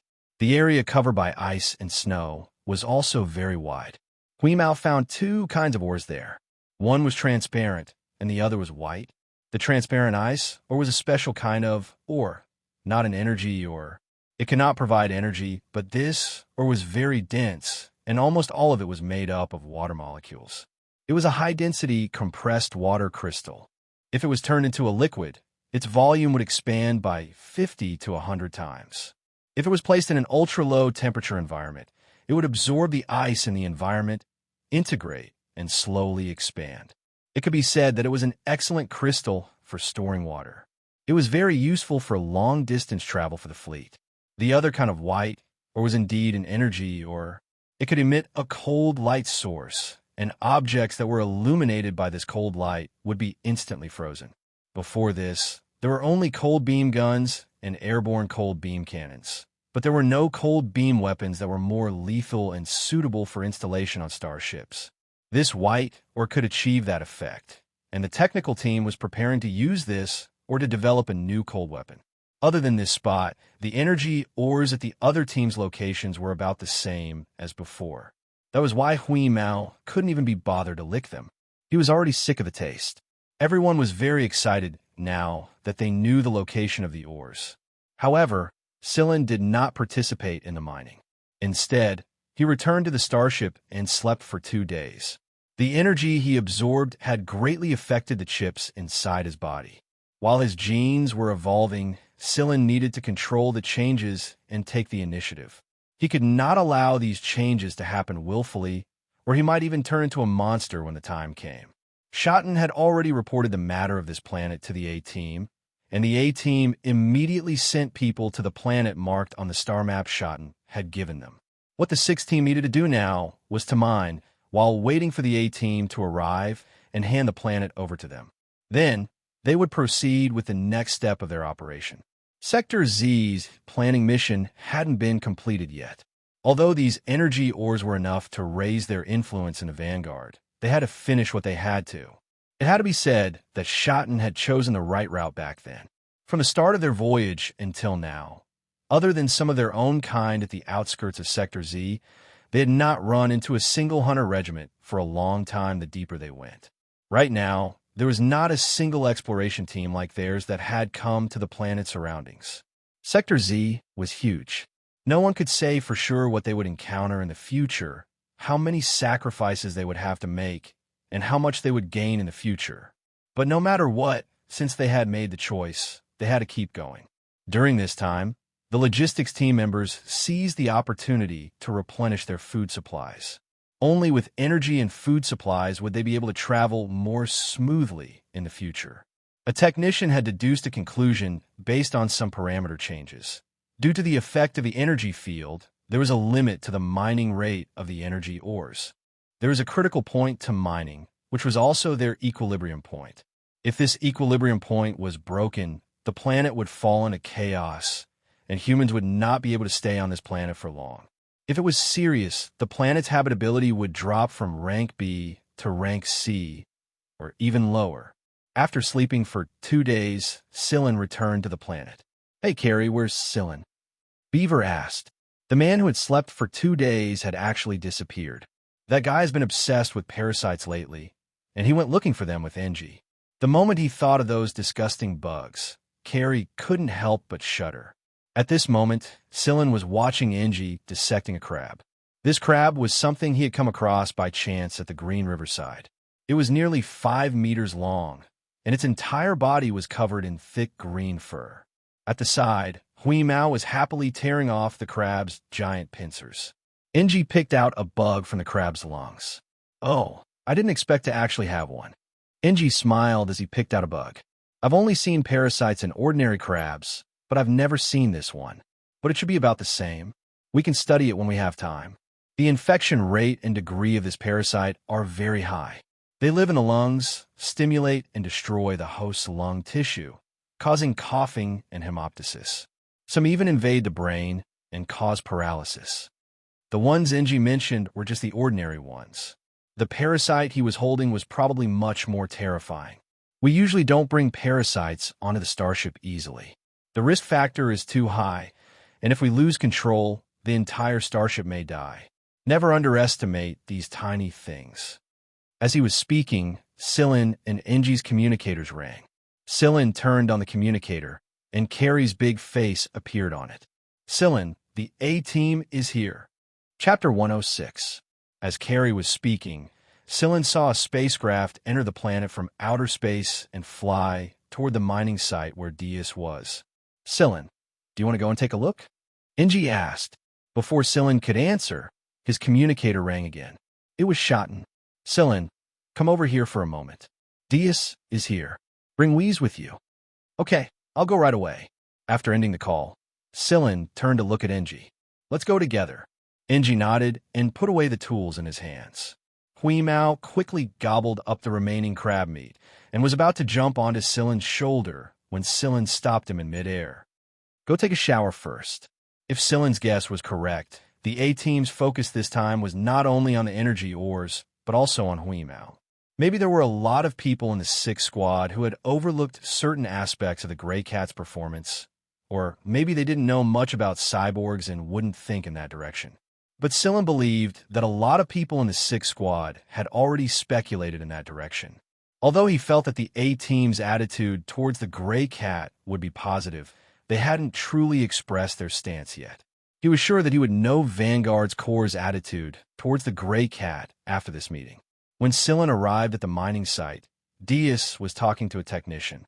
When he saw Sillen, Diaz put down his work and walked over with a happy expression. Sillen, I'll bring you in. The A-team's people said they want to see you and Wheeze. After all, you two contributed to the discovery of the energy ores. Before bringing Sillen onto a spacecraft, Diaz patted Sillen's shoulder. Don't worry, everything is better than you think. Of course, Sillen understood the hint in Diaz's words. With a smile, Sillen made a gesture of acknowledgement. This aircraft did not belong to the 6th Division. Although the structure was similar, the logo on it was different. It was also the symbol of a sharp knife, but there were more lines. Someone on the aircraft was already waiting in front of the hatch. When they saw Sillen, they enthusiastically led the way for him. Sillen did not know any of the people they met along the way, so they were probably from the A-team. The people on the aircraft only looked at Sillen for a moment. Then their eyes fell on the arrogant cat on Sillen's shoulder. This cat was quite interesting. Sillen was brought to the door of a conference room. Here it is, said the man, knocking at the door and shouting at the top of his voice. Chief, here he is. Gotta get lost. Sillen had never heard this voice before. The man was still smiling mischievously. He opened the door and said to Sillen, I'll be leaving first. You go in. Sillen walked into the conference room. It was a small conference room, and there were 3 people sitting at the small table. There was Shotten, and there were 2 people he did not know. Sillen could tell that these 2 people were very strong, but they both had their own characteristics. One of them had a very long chin, and his beard was so long that it almost reached his abdomen. The other person wore a large black hat that covered almost half of his face. His eyes were blocked, and his emotions could not be seen. He did not speak, and he was as still as a mountain. However, his presence was enough to make people feel pressured. The bearded man and Shotten were the only ones chatting in the conference room. Sillen, come over here and let me introduce you. Shotten pointed at the bearded man. This is Senior Bart, the former commander of the 8th B Squadron. Then Shotten pointed at the person sitting on the chair. This is Senior Somba Leruo, the former commander of the 2nd B Squadron. In a hunter regiment, the older generation was respectfully addressed as seniors because many of the newer generation were brought up by them. Therefore, anyone who was addressed as a senior had great influence in a hunter regiment. Greetings, seniors. Greetings, my ass. Shotten came all the way here, and he can't even bring himself to make a cup of tea. Bart complained while playing with the strands of his beard. Shotten was already familiar with Bart's personality, so he ignored Bart's complaint completely. Hey, why are you so reserved? Sit. Bart pointed at the chair next to him. Sillen looked at the chair and then at Bart. Then he walked over to another chair and sat down. He did not take the one Bart pointed at. Bart's expression immediately twisted. Shotten smiled happily. Somba Leruo, who had been silent all this time, chuckled and said in a low voice, I say, bearded man, you lost the bet. Hurry up and hand over the money, or write an IOU. I still have a lot of Vanguard's bills. Bart snorted. It's just 200,000 GL credits. Why would I not have money like that? Why would I sign something like an IOU? Bart slapped a debit card on the table. There's more than 200,000 in here. You two split it, and give me the extra. This card looks familiar. Somba Leruo said, Did you steal Manny's card again? Puffed. With my character, why would I steal her card? Bart took his arm and said proudly, she forgot to take her card for lunch, so I brought it over. She only has a few passwords. You can try them one by one. Serene. Just how good are these people's morals? Bart turned to look at Celine. Kid, you made me lose the bet. Tell me, how are you going to compensate me? The chair Bart pointed at had been tampered with. Anyone who sat on it would definitely have their buttocks smashed. However, most people would not be able to tell. Only those with extremely good observation skills or strong senses would be able to tell. What do you want? Celine asked. Bart rubbed his long chin and pointed at Hui Mao, who was sitting on Celine's shoulder. I want it. Sure. It still owes you a debt. You just need to pay it off. Celine nodded. Hui Mao stared at Bart with his round eyes. Pay off the debt. That's great. I'll be free after I pay it off. How much? Bart asked. Celine stretched out 5 fingers. 500 million galactic credits. Bart's expression turned serious. Let's not talk about that. Let's talk business. The topic changed so quickly. Bastard, it's clearly 400 million. No, it should be more than 300 million. Hui Mao slapped Celine's face with his front foot to correct him. Bart looked at Hui Mao, and his serious expression immediately turned into a smile. Hey, kitty, come here. Let's talk. Hui Mao looked at the person who had no intention of paying his debt. He walked over with elegant steps, stood up, and jumped. Under the gaze of the 4 people, Hui Mao grabbed Bart's long beard and swung it around like a toy. He even pulled on it to vent his anger. Hey, kitty, be gentle. I'm telling you, you have to pay your own debts to show your integrity. Bart said. Shotten and Sombalero gave him a sidelong glance. Integrity? Do you even have that? Hui Mao tilted his head and thought about it. That's right. It would be too embarrassing to let others pay for it. It would be beneath his dignity. Letting go of Bart's beard, Hui Mao jumped back on his Celine's shoulder. Hey, kitty, don't be angry. If you need anything in the future, just come to us. With our protection, don't be afraid, even if the military comes. Bart's words sounded like a joke, but in reality, he had already expressed Vanguard's attitude. Celine smiled and nodded at Bart to express his gratitude. They did not ask too many questions. They just chatted casually and conveyed their attitude. It didn't take long for Celine to leave the meeting room.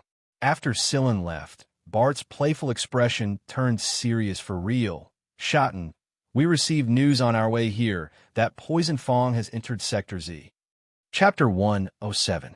Poison Fong was a very special organization. There were hunters, assassins, rebels, and even retired soldiers among them.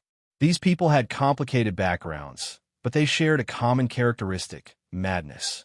Madness that did not take life seriously at all, be it other people's lives or their own. Poison Fong's symbol was a bloody skull with 2 fangs growing out of it, making it look like a devil. Every Poison Fong member wore a bloody skull emblem on their body, and this emblem was made from a certain part of their own bones.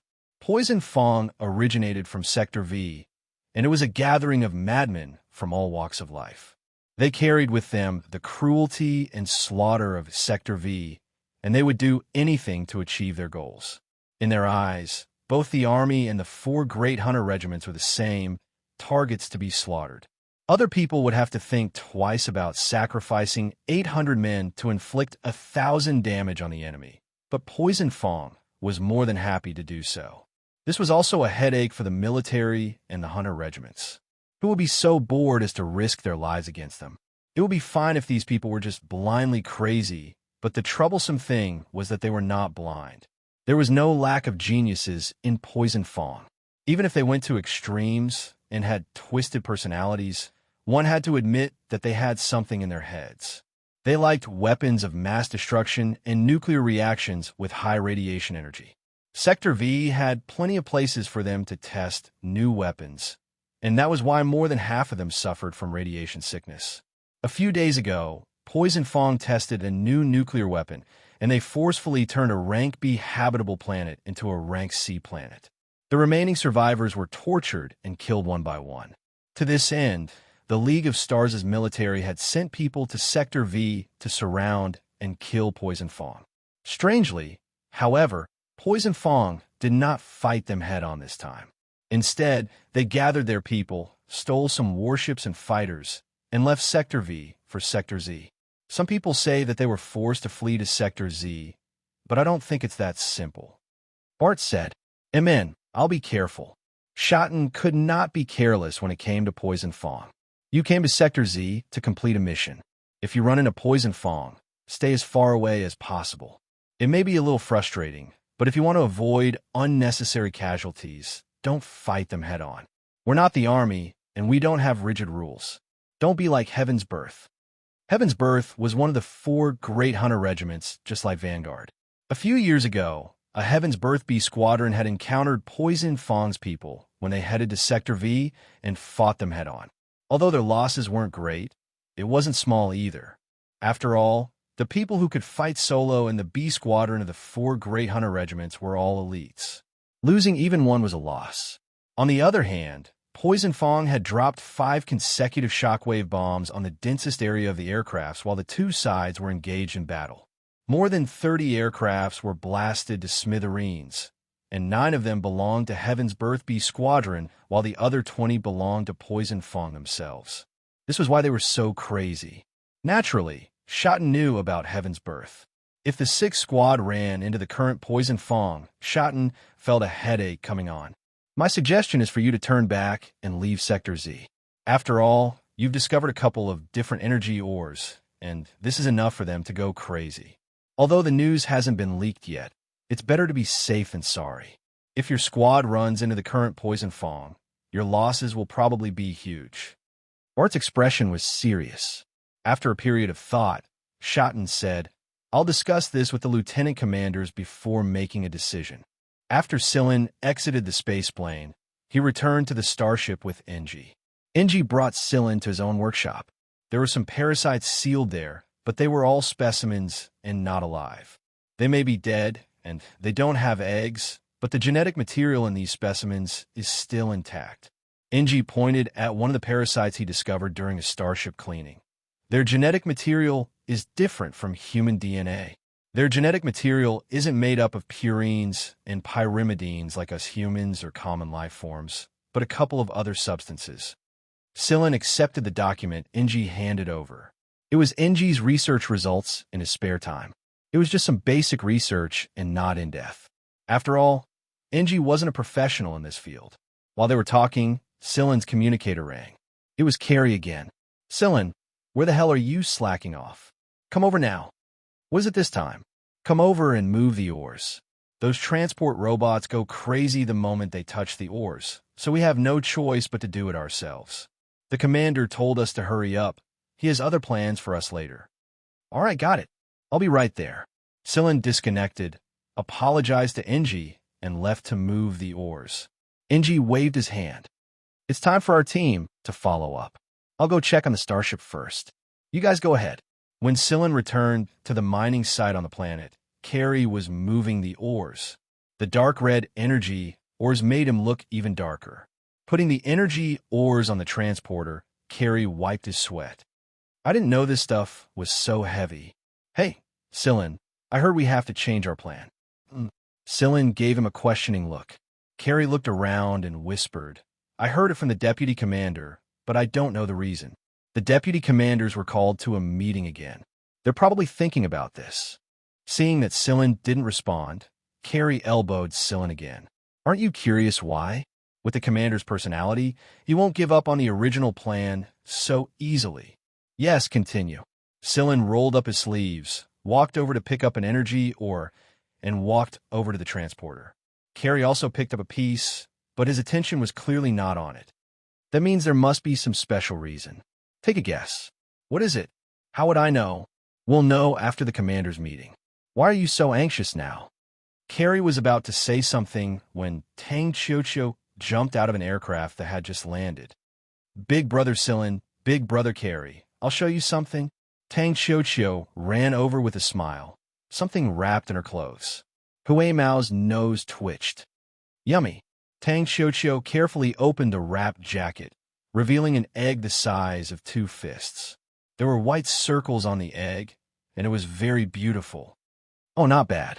It'll be an extra for dinner. Carrie laughed. I want to eat too. Hui Mao moved forward. No, I found this not far from where Uncle Lu Sual and the others were mining. Look, doesn't it look like cream candy? Since Tang Xiuqiu had nothing better to do, she went to the mining sites to take a look. Not far away from the mining site in the land of ice and snow, Tang Xiuqiu was digging ice for fun and warming herself in the process. Who knew that she would find an egg like this? Normally, Tang Xiuqiu didn't have much love for eggs, but this egg looked very much like the cream lollipop she loved to eat. The circles of white lines looked like the rings of cream smeared on the outside of the lollipop. Tang Xiuqiu fell in love with it at first glance. If this egg looked similar to other eggs, it would probably be thrown into the frying pan. Chapter 108. Carrie poked the egg in Tang Xiuqiu's arms and asked, "What exactly was this egg made of?" "I don't know. Uncle Lu Suo said that they encountered a few types of exotic beasts. I just don't know which one this egg belongs to. However, I've memorized all the exotic beasts that Uncle Lu Suo mentioned." Tang Xiuqiu took out an electronic notebook and showed the image to Silin and Carrie. You only need to smell it and you'll know. There's no need to go through so much trouble." Hui Mao said disdainfully. "Really?" Tang Xiuqiu's eyes lit up. "I saw some claws and fur of the exotic beasts that Uncle Lu Suo and the others killed on the aircraft. Are those all you can smell?" "Of course." Hui Mao raised his head proudly. Tang Xiuqiu brought Hui Mao to the aircraft. Carrie asked Silin, "What's inside the egg?" The exotic beasts that Lu Suo and the others encountered were quite terrifying. No matter which one it was, they all felt dangerous. "Or maybe it's none of them," Silin said. When Silin touched the egg just now, he did an isotope analysis on it. Although he didn't have an accurate reference, Silin was certain that the egg was definitely more than 500 years old, or even 1,000 years old. It was even older than Hui Mao. The most amazing thing was that the egg was still alive. Although the life force inside the egg wasn't strong, it was easily detected when one got close. As expected, not long after, when Hui Mao and Tang Xiuqiu came out, Tang Xiuqiu was obviously doubtful. Her conclusion was, "It's none of them. Let's put the egg in the incubator when we get back. Maybe we'll know the answer soon enough," Carrie suggested. At this time, Carrie was hoping that there wouldn't be a second Mietwan hatching. Otherwise, he wouldn't be able to store anything in his storage cabinet anymore. "All right, but I will visit it often." Tang Kukikiu touched the egg in her arms and smiled happily. After the meeting, Diaz gathered everyone in the team for a meeting. His intention was to change their original plan and leave Sector Z. According to the League of Stars calendar, the 6th Squad had been in Sector Z for a few months now, and it would be about a year by the time they left. It was already a great harvest to find these minerals and a planet with a rank B habitability in a year, but some people were still a little reluctant to suddenly abandon their original plan and return straight away. According to their usual style of doing things, they wouldn't stop here even if their harvest was bountiful. However, they wouldn't complain about anything either. The captains naturally had their reasons for their decisions. After Diaz was done, he left some of the core members behind to continue the meeting and briefly explain the matter of Poison Fong.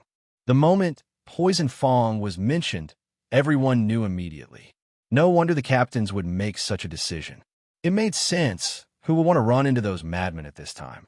After moving a portion of the mind energy ores to the special energy storage on the starship, the 6th Squad left the planet. The A Squad would take over the remaining matters on the planet, and the 6th Squad didn't have to worry about anything else. In order to return and leave Sector Z, Shotten didn't turn back the way he came. This was also the result of his discussion with the lieutenant commanders. They would leave through another path. Although this path had been explored before, it was only a small part of it. If they could find something that they missed, then it would make everyone feel a little more balanced, and they wouldn't have the mood to turn back halfway. It had to be said that the planet along this path was quite good. It didn't take long for them to discover a planet that was unmarked on the star map and had no signal response from the planet. Its habitability was rank C. The 6th Squad stopped, and Shotten sent someone to explore the planet. Meanwhile, Silin, Carrie, and a few others were chatting at the lounge outside the control room. "Silin, the captain's looking for you." Carrie called out from his chair without looking back. Scylla turned around and saw Shotten walking in from outside the door. Actually, he could have just contacted him through the communicator if there was anything. However, since Shotten had come in person, it shouldn't be a simple matter. Scylla, I just received a message from Bart that there's something he needs to solve with Wheeze. Fortunately, we're not too far away, so you can arrive in less than 2 days with a long-range spaceplane. If there's no problem, you can go with Wheeze. It's probably about the energy ores. The exploration here will take about 5 or 6 days, so it might not be done by the time you return. There's no need to rush. Shotten said. The planet was huge, and someone had just reported the discovery of some energy ores. Although they were just ordinary energy ores, it was still good enough. Therefore, more than one small team was sent this time. Based on the current situation, the exploration would take a little longer. All right, I'm free now. We can set off right away. The spaceplane has been prepared for you. The pilot has already been arranged. You don't need to pilot it yourself. Wait, Captain, can I go too? Carrie scooted over excitedly. He was regretting that he forgot to stock up on food. He remembered that there were many special fruits there. When he had time, he would hunt a few beasts to make jerky and bring back to grind. I'll go too. Tang Chocho jumped over. The egg was already in the incubator, but Yudi said that some parameters were missing. Although these parameters could be calculated slowly, it would be good to go back and get more data. Sure, Shotten didn't object. All right, let's get ready to go. Scylla asked Carrie and Tang Chocho to pack up.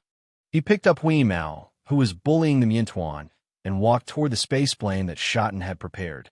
Although the maximum speed of the spaceplane was not as fast as a starship, it was just as Shotten had said. They returned to the green planet in 2 days. When Bart and the others obtained new parameters and recalculated the planet, they guessed that there might be a few more mineral deposits. However, they couldn't calculate the exact location. They could only calculate a rough range. The improved detector could only narrow down the range, but couldn't determine the exact location. It just so happened that the 6th team wasn't too far away, and they encountered a planet with a C-class habitability that needed to stay for a while. After discussing it with Shotten, Bart let Scylla and Hui Mao come over. The detector couldn't detect the mineral deposits, but Hui Mao solved them quickly. There were indeed energy ores, but they were all small ones. The quality of the energy ores was much worse for Hui Mao than the ones he had eaten. Therefore, Hui Mao didn't pay much attention to these small mineral deposits. Since Bart wanted to find them, Hui Mao helped him find them. For this, Bart specially gave Hui Mao a large piece of energy ore of good quality. When Hui Mao had nothing to do, he would hug the energy ore and gnaw on it. Carrie and a few members of the A-team went to hunt a few exotic beasts, roasted them, and turned them into jerky. They also got some fruits, specially stored them in a large storage bag, and brought them to the spaceplane. Under the guidance of the people sent by Bart, Tang Chocho headed to the land of ice and snow. She measured some of the missing parameters that Yudi mentioned, so that she could more accurately adjust the incubator's incubation environment when she returned. In a day, everything that needed to be done was done. Scylla and the others didn't stay for long. They boarded the spaceplane and left the green planet, flying back to where the fleet was. Going back and forth, including the day they stayed on the green planet, made a total of 5 days. For the hunters who traveled between sectors, it really wasn't a long time. However, it was in these 5 days that the 6th team underwent a huge change. When Scylla and the others arrived at the fleet's resting point, they were greeted by the sight of fighter wreckages floating in space. What exactly happened? Chapter 109. The scattered wreckage caused the people on the spaceplane to feel cold all over. What on earth happened? Maybe they had guessed it already, but there was always a voice in their hearts roaring loudly to deny that guess. The familiar patterns, colors, and emblems on the wreckage were familiar. They had piloted this kind of fighter before, but now it was scattered into pieces in this cold, infinite space. It looked exceptionally lonely and tragic against the dark background of space. Some of these pieces obviously didn't belong to the 6th Division, but they couldn't be sure who they belonged to. From the amount of wreckage they saw, It was obvious just how intense the battle here had been. The 6th Division's main starship was parked there quietly, and the B Squad starship was beside it. Both the main starship and the B Squad starship were covered in holes and dents. It was obvious that they had suffered a fierce collision, and it was almost an encirclement attack. The engineering robots were repairing the damage. While the space plane was slowly approaching the starship, Carey had already begun to lose control of his emotions. He kept sending messages to the main starship and the B Squad, but there was no response. Finally, the communication went through. Shotton's exhausted face appeared on the screen. "We'll talk after you return to the starship." Shotton cut off the communication once he was done. Carey kept sending call requests to Diaz's B Squad starship, but there was no response. Carey didn't care what the people inside the spaceplane were saying. He just kept pressing the call request button. Tang Chocho hugged her little backpack and curled up in her chair. She was terrifyingly silent. There were a lot of things she didn't know, but she came from Sector V after all. She knew very well what a battle of this scale meant. Tang Chocho buried her face into her backpack. For the first time ever, she was afraid to know the result. Sillin stared expressionlessly at the scenery outside displayed on the screen. His fingers repeatedly stroked the hair on Huimao's back. Huimao was also very obedient and didn't make a fuss. The spaceplane flew into the starship. The moment it came to a stop, Carey rushed out. Where is he? Where's Beaver? Where's Yudi? Where's the vice captain?" Sillin walked slowly behind them. From the moment the spaceplane entered the starship, he knew that they could no longer rush out of the starship. The starship's passageway behind them had been sealed layer by layer. This was probably because Shotton was afraid that they would rush out with their fighter or spaceplane on impulse. Afraid that they would be impulsive? Has the situation become so serious? Beaver, Yudi, Little 8, Xiao Shang, Diaz, not a single one of them was present. They entered from the starship of the small team. After they entered, the small team starship docked with the main team starship. Generally speaking, every spacecraft that came in from the outside had to be inspected to prevent any foreign threats from being brought into the starship without their knowledge. The person in charge of the inspection had always been Engie, but not today. Instead, it was Engie's assistant. Although the assistant was wearing a protective mask and his expression couldn't be seen, Sillin noticed that his hand holding the cleaning tube was still trembling. Silence. It was so oppressive that it was hard to breathe. Shotton had someone bring them to the main ship and briefly explain the situation. A day after Sillin and the others left, the 6th Division ran into Poison Fong. This was something Shotton had been trying to avoid all this time, but he never succeeded. No one expected Poison Fong to pass through here. They did not try to hide themselves, and it was as if they wanted to tell everyone where they entered Sector Z, where they passed through, and which direction they went. Running into Vanguard Division 6 was also unexpected for Poison Fong, but also stimulated their bloodthirst. They would fight the 4 great hunter regiments if they could run into them, and they would not give them any face at all. Originally, the 6th Squad should not have suffered too much of a loss against Poison Fong, even if their new energy weapon had not been developed yet. But the problem was that when Poison Fong came over, a couple of small teams were scouting the planet and isolated from the starship. Therefore, when Poison Fong's fighters attacked, the situation was very disadvantageous. Poison Fong's people had attacked in a suicidal manner and did not care about anything else. It was easy to imagine what kind of attack the scouts on the planet had encountered. Less than half of the people returned safely from the planet. Diaz and Lu Suo were heavily injured and were still in the ICU.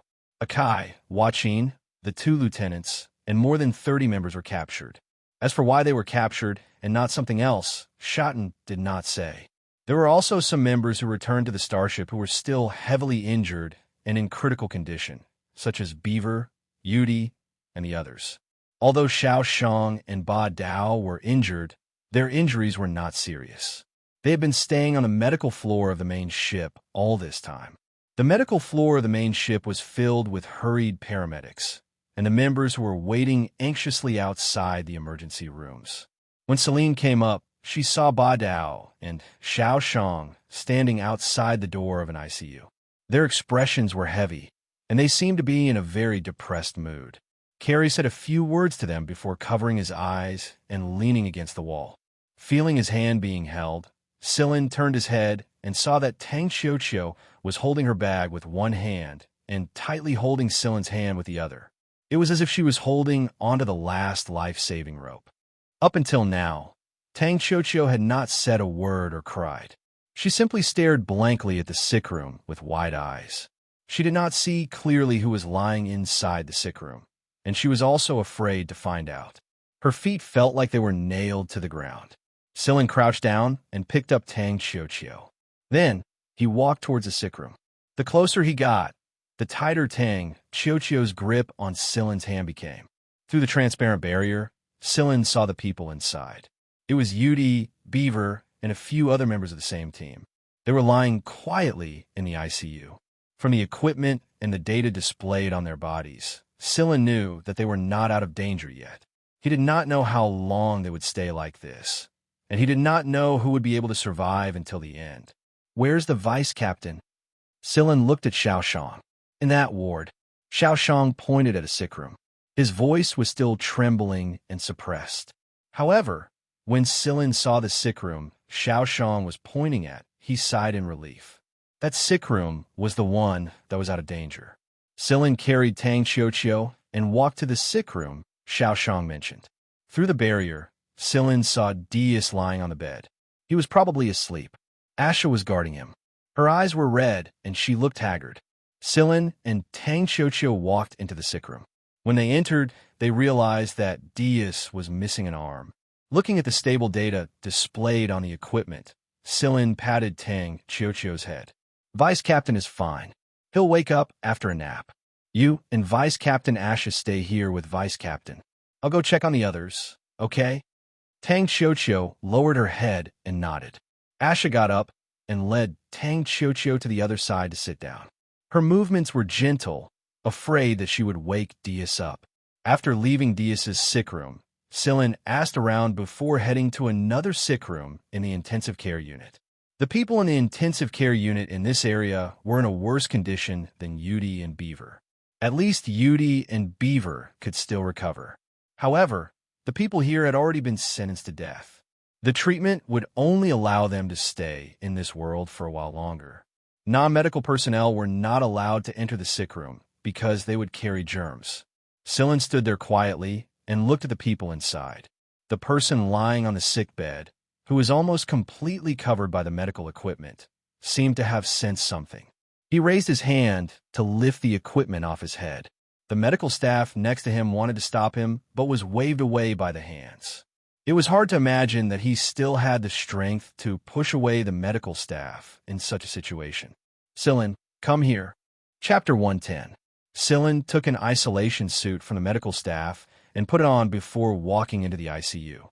After entering, Silin realized that only one of Enji's 3 pairs of hands was left. Enji was skinny to begin with, and now it felt like he was only supported by bones. The medical staff had told Silin earlier that Enji's injuries were too severe. Coupled with Enji's gene rank, he might not be able to hold on for long. Even with the help of the medical equipment, he would only be able to hold on for 2 days at most. Most importantly, Enji had no intention of surviving. Silin walked to Enji's side and sat down. He leaned forward to listen carefully to what Enji had to say. Enji was having difficulty breathing, and every word he said required a lot of energy. However, although Enji spoke very slowly and his voice was not loud, his pronunciation was very clear. "Bring the diary over. I'll go get it right now." Silin got up and ran out quickly. Of course, Silin knew which diary Enji was talking about. Not long after, he brought Komunin's diary to Enji. The last page. Silin flipped the diary to the last page. Although the middle of the notebook was mostly blank, there were words on the last page. It was a poem. Enji looked in one direction.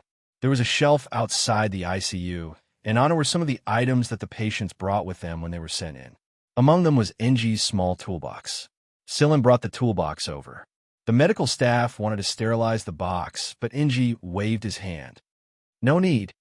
When Silin brought the box closer, Enji raised his hand and grabbed it tightly. He touched the box lightly and opened it. He swiped his finger on a small compartment inside. After unlocking it, Enji took out a key from inside. It was the key to Enji's workshop. On the starship, very few people use keys instead of password locks. Enji handed the key to Sillin and placed it in Sillin's palm. Enji didn't trust anyone else with the things in the workshop.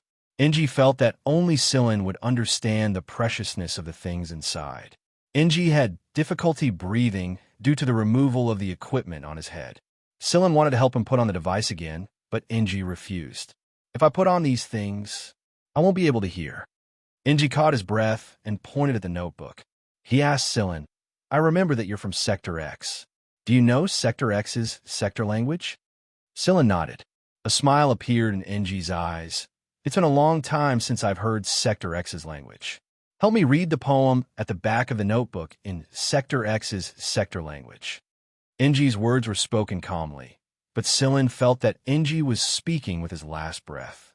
However, his eyes were bright, as if he could see the distant starlight.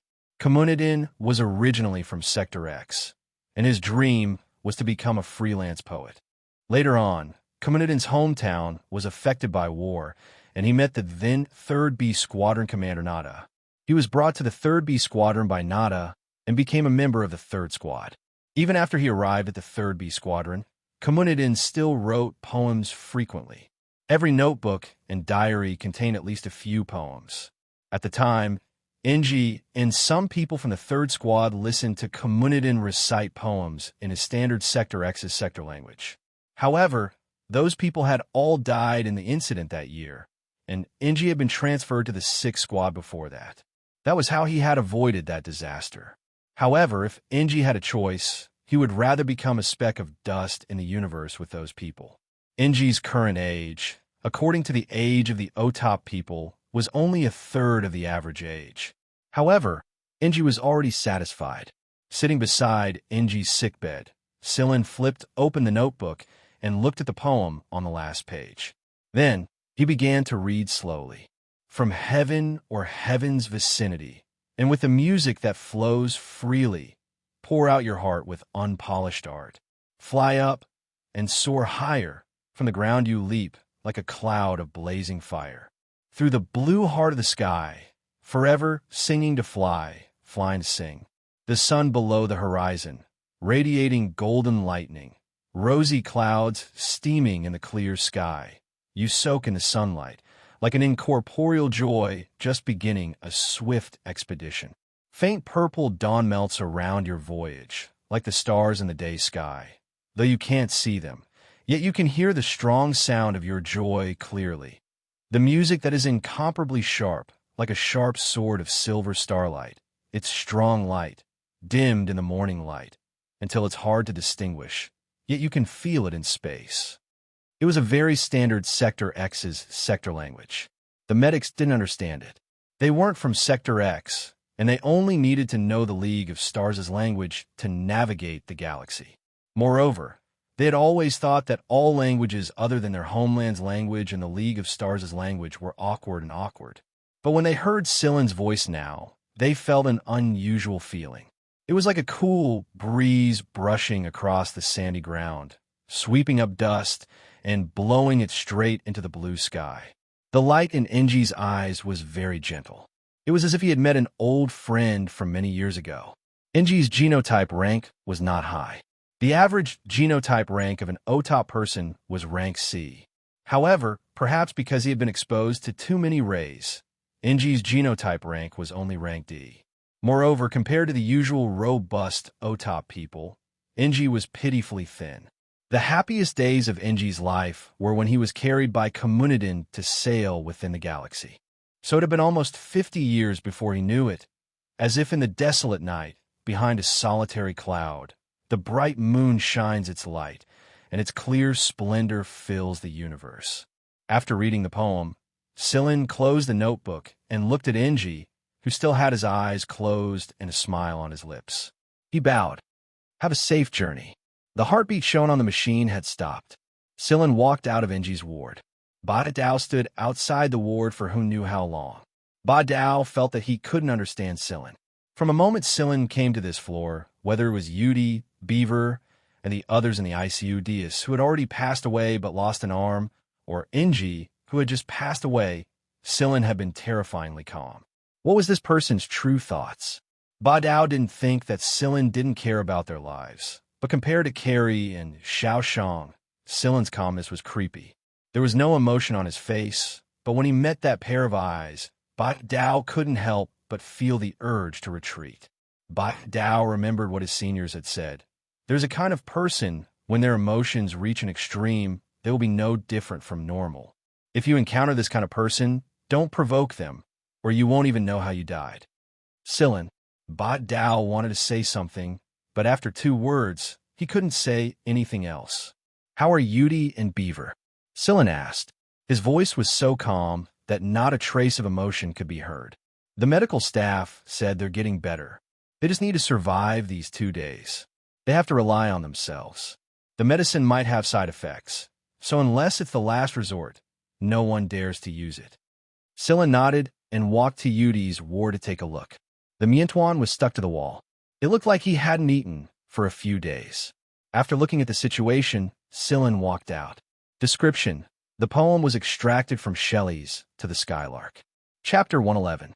Shotten sat in the meeting room with his hand pressed against his forehead. His eyebrows were knitted together, and his body was covered in fatigue. Sitting next to Shotten was Laro, the only one among the 6 who was relatively well. Diaz and Lu Sual were heavily injured, and Asha had been guarding Diaz all this time. Akai and Wachin had been captured, so Laro was the only one left. Both Shotten and Laro had been silent since they entered the meeting room. They didn't know what to say. Putting our hopes on the A Squadron? Shotten wiped his face. He hadn't rested for a moment for the past few days. As expected, the 6th Division was still too few in number. The former 6th Division's captain was a very strong person, but he was also very independent. In fact, the reason the 6th Division did not lag behind the 10B squadrons of Vanguard, even though they were few in number back then, was because the former 6th Division's captain, Theru was so strong and well-rounded that many things in the 6th Division were handled by Theru himself. This was because no one else was as efficient as Theru, and Theru was a person who paid great attention to efficiency. As a result, many people in the 6th Division grew dependent on him. Ever since Theru was transferred to the A Squadron and Shotten took over as the captain, the 6th Division's shortcomings finally began to show themselves. Fortunately, there was Diaz. Diaz was a good judge of character, and when Shotten took over, he quickly replenished some people to fill the giant hole caused by Theru's promotion. Shotten had always been full of confidence until Silin's group of newcomers arrived. However, Shotten had been hesitant for the past few days. A single poison fong had forced them into this state, and Shotten really didn't know what to do. In fact, he didn't even have someone to share the burden with. At this time, the meeting room's doorbell rang. Shotten brought up the light screen and saw Silin standing outside the door. He paused, let out a long sigh, and pressed the button to open the door. Shotten pointed at a chair beside him. "Sit."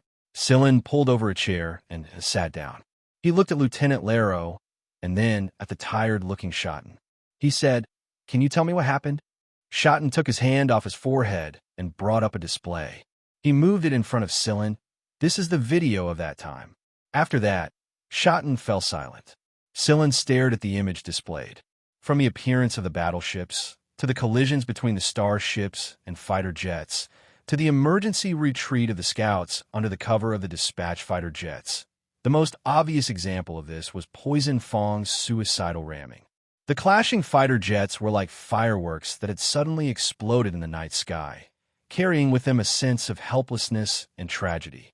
Silin could feel everyone's emotions at that time. No one would have an easy time facing a bunch of lunatics. Their usual strategies and techniques were truly useless against these lunatics. Poison Fong's men were experienced, skilled, in their craziness. Even the people watching the video couldn't help but feel incredulous. No wonder the military and hunter regiments were unwilling to fight Poison Fong. Poison Fong could afford to go crazy, but they couldn't. To avoid a repeat of the same mistake, the 6 squad's fighter jets were spread out far apart. It would be easier for them to avoid any sudden incidents, unlike Heaven's Birth where they were bombarded with shockwave bombs.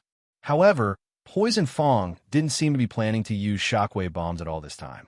The continuous, indiscriminate attacks and suicidal ramming really did make people feel very pressured. After that, the lucky ones successfully returned to their starships, while the unlucky ones were forever left on that planet. There were also some people who were intercepted and captured by Poison Fong. Diaz and Yudi were among the lucky ones, but this luck came at a heavy price.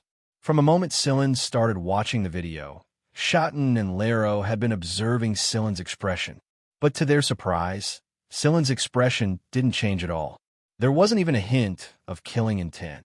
After Shotten sent the video to Bart and Bart's reply, Shotten could sense Bart and Somba Laruo's killing intent, even though it was just a video. The young man in front of him was terrifyingly calm. After watching the video, Sillin turned around and asked Shotten, "What's going on with the group of captives?" Those who were familiar with Poison Fong knew that they basically wouldn't do something like captives. Even if they did capture captives, they would torture and kill them one by one. But the strange thing was that they hadn't received any information about torture and killing until now. Shotten habitually tapped the table with his finger and pondered for a moment. He seemed to be thinking about how he should tell them about this matter. Originally, Poison Fong was prepared to torture and kill them, but they learned about the energy ores and were prepared to extort them. They only told us to wait for further instructions. Not long ago, the 4 great hunter regiments were so famous that even other hunter regiments would more or less give them some face, much less the military and political side. Well, had they ever been forced to this extent? Extortion. Shotten felt a deep sense of guilt, whether it was towards his sacrificed teammates, the Bedreddin Diaz and the others, or the entire vanguard. This was a deep wound. Sillin understood that the fact that Poison Fong knew about the energy ores did not mean that there was a traitor in the squad. As long as it was someone who had not received special training, there were many ways to make them divulge some secret information. Moreover, Poison Fong was a lunatic who had all kinds of tricks up their sleeves. They definitely had even more extreme methods to make the captives spill their secrets in a state where they were unaware. Where did they go? I don't know. Shotten shook his head. There were too many things to do on the starship after the chaotic war, and there were still hostages on Poison Fong's side. Poison Fong forbade them from tailing them, and Shotten did not allow anyone to follow them either. He knew that if Poison Fong discovered that they were tailing them in secret, there was no telling how many of the 30 or so lives would be spared. "What do you think, Commander?" Sillin asked again. Bart has already learned of the situation, and the A Squadron just so happens to have reinforcements heading towards that green planet as well. He told us to wait for a while and send some people over to support us when the reinforcements arrive. Everyone in the 4 great hunter regiments knew that B squadrons and a squadron were 2 different concepts. A B squadron was a place to test people, and only the best could enter the A squadron. No B squadron would want to ask for reinforcements from the A squadron because that meant that their B squadron was no good. Like a child who had yet to grow up, they had to ask their parents for help when they encountered difficulties that they could not solve on their own. But for the sake of the 6th Division, Shotten still sent a message to Bart and explained the situation. Even though Bart had comforted him by saying that Poison Fong was a special organization that no ordinary B squadron could resist, Shotten still felt suffocated. Every time he looked at the wreckage floating outside the starship and thought of his squad members lying on the sick beds, Shotten felt a deep sense of exhaustion. "If there is any extortion information, I hope that you can tell me, Commander." Sillin stood up and prepared to leave. Suddenly, the emergency communicator next to Shotten rang. "Commander, there's an unmanned transport flying over. There's also an unknown signal." Chapter 112. When he heard the news, Shotten immediately brought up the screen and had someone send in the details. On the table in the conference room, a holographic screen was floating there.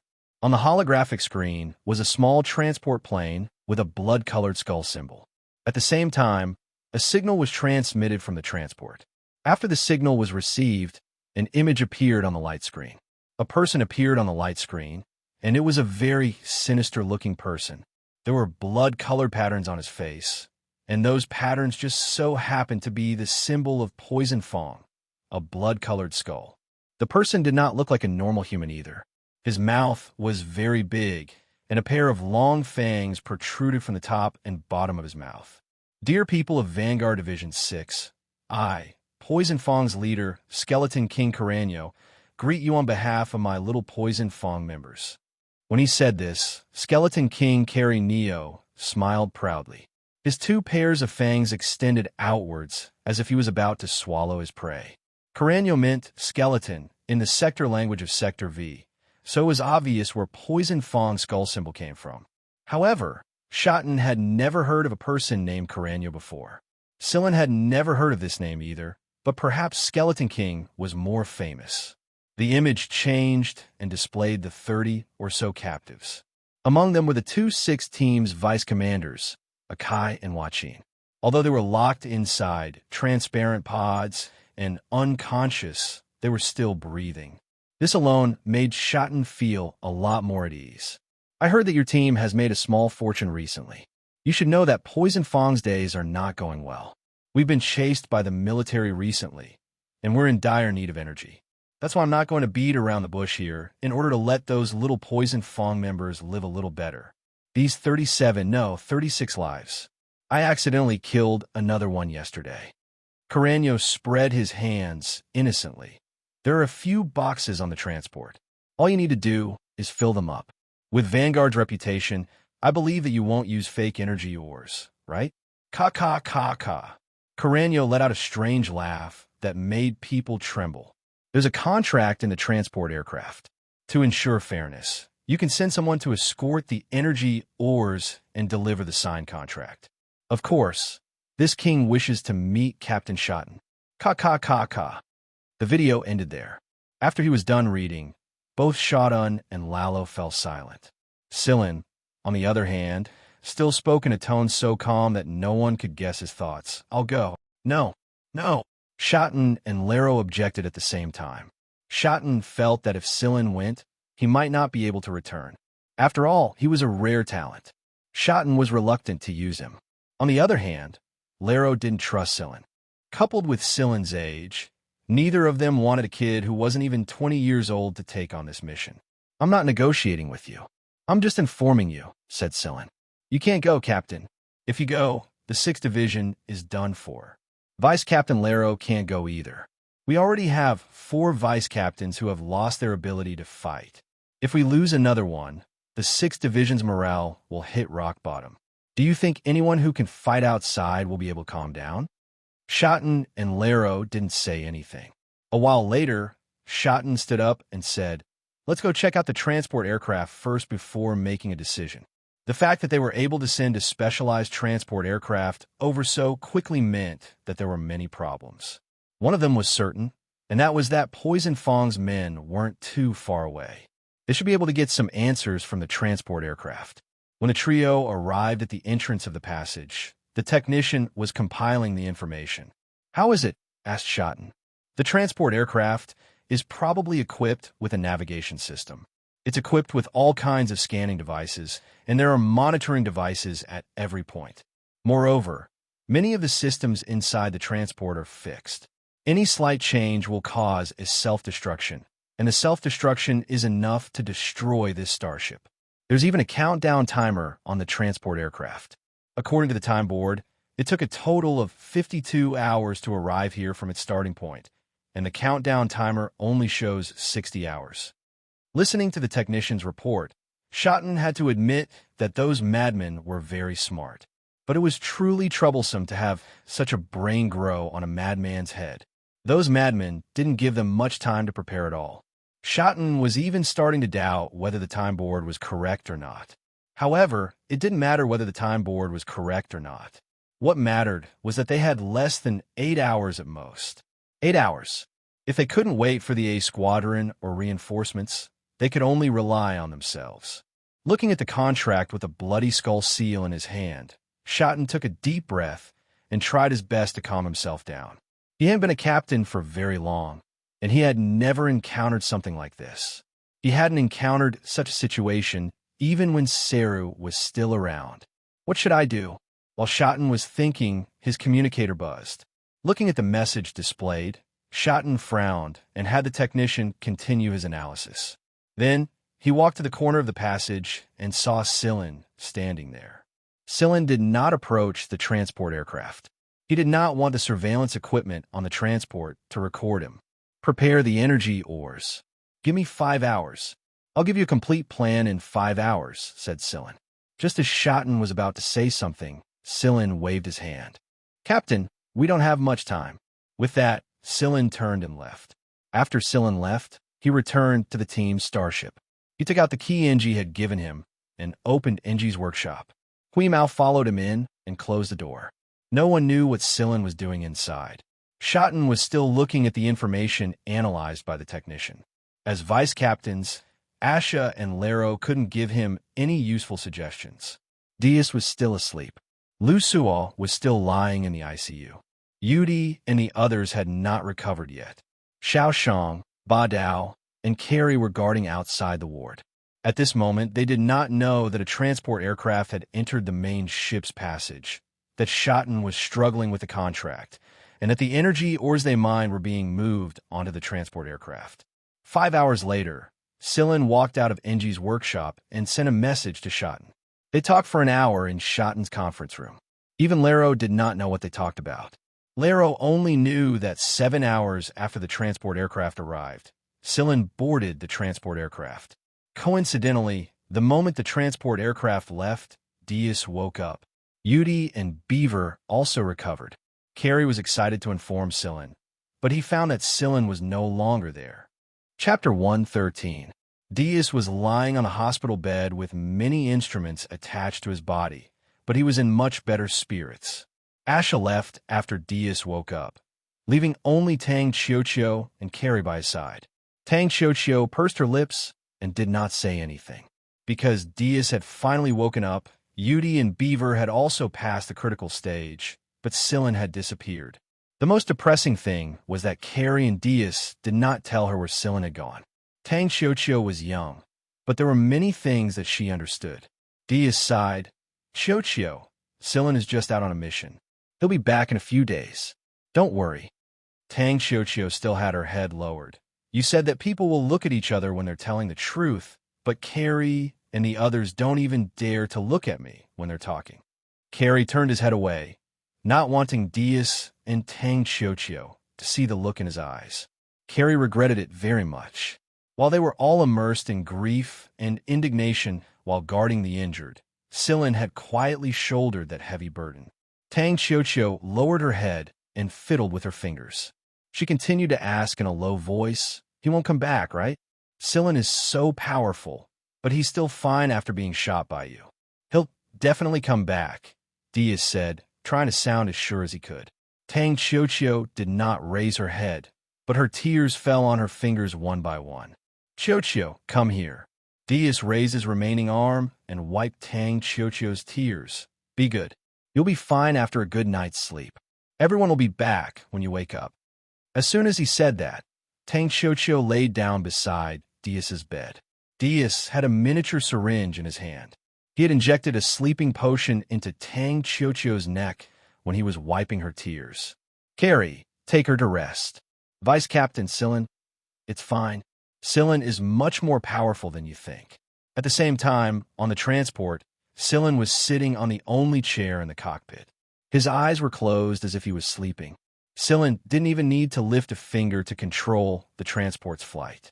Everything was preset, and there was a hidden coordinate map inside the system. Due to time constraints, the technicians weren't able to safely obtain the coordinates of the hidden star map. Therefore, not even the 6th Squad could know where the transport was heading to right now, and they didn't dare follow it recklessly either. Sector Z was an undeveloped zone.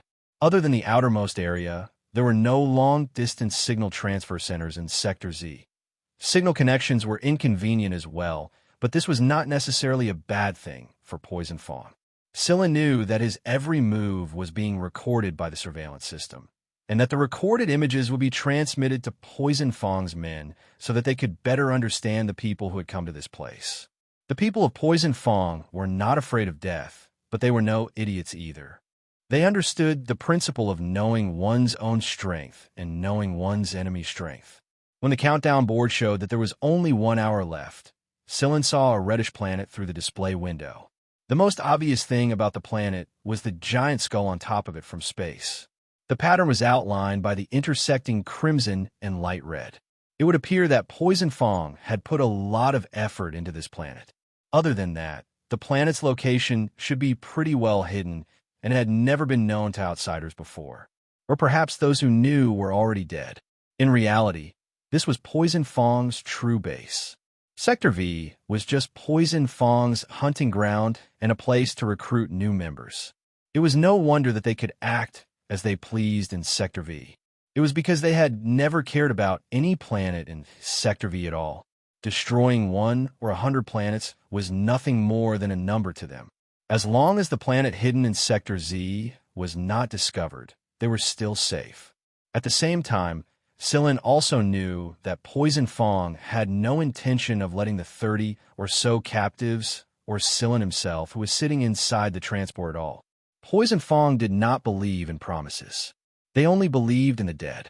However, Scylla had already guessed it before, and he believed that Shotten and the others should know that Poison Fong had no intention of letting the captives go.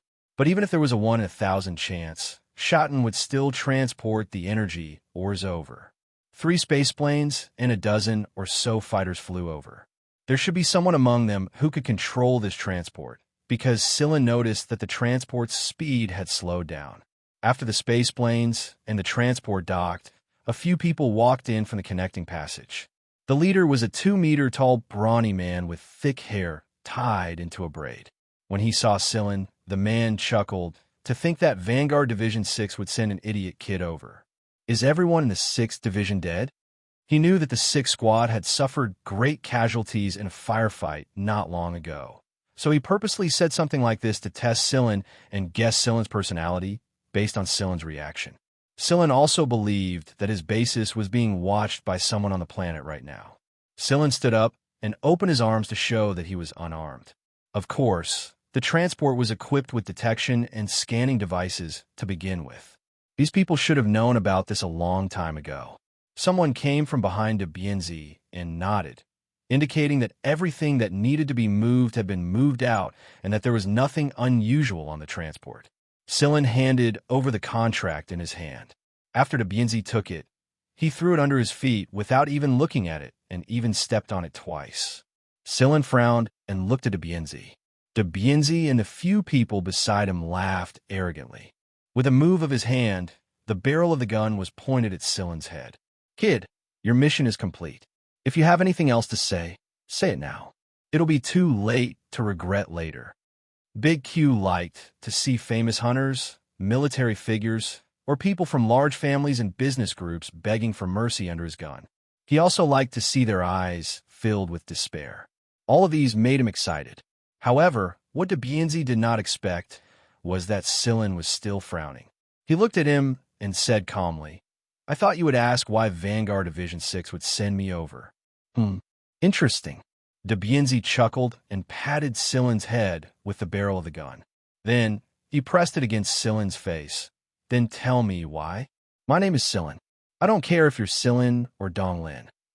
Bienzi was about to give Scylla a good beating with a gun when the communicator in his hand suddenly rang.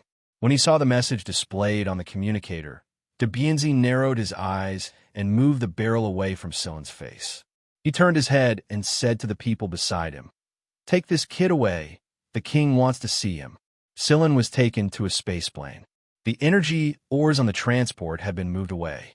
After the spaceplane had flown a certain distance away, Bienzi pressed a button in his hand. Boom! The transport had turned into floating debris in space. If there was a signal device or someone hiding on it that Poison Fong hadn't discovered, it would have returned to space by now.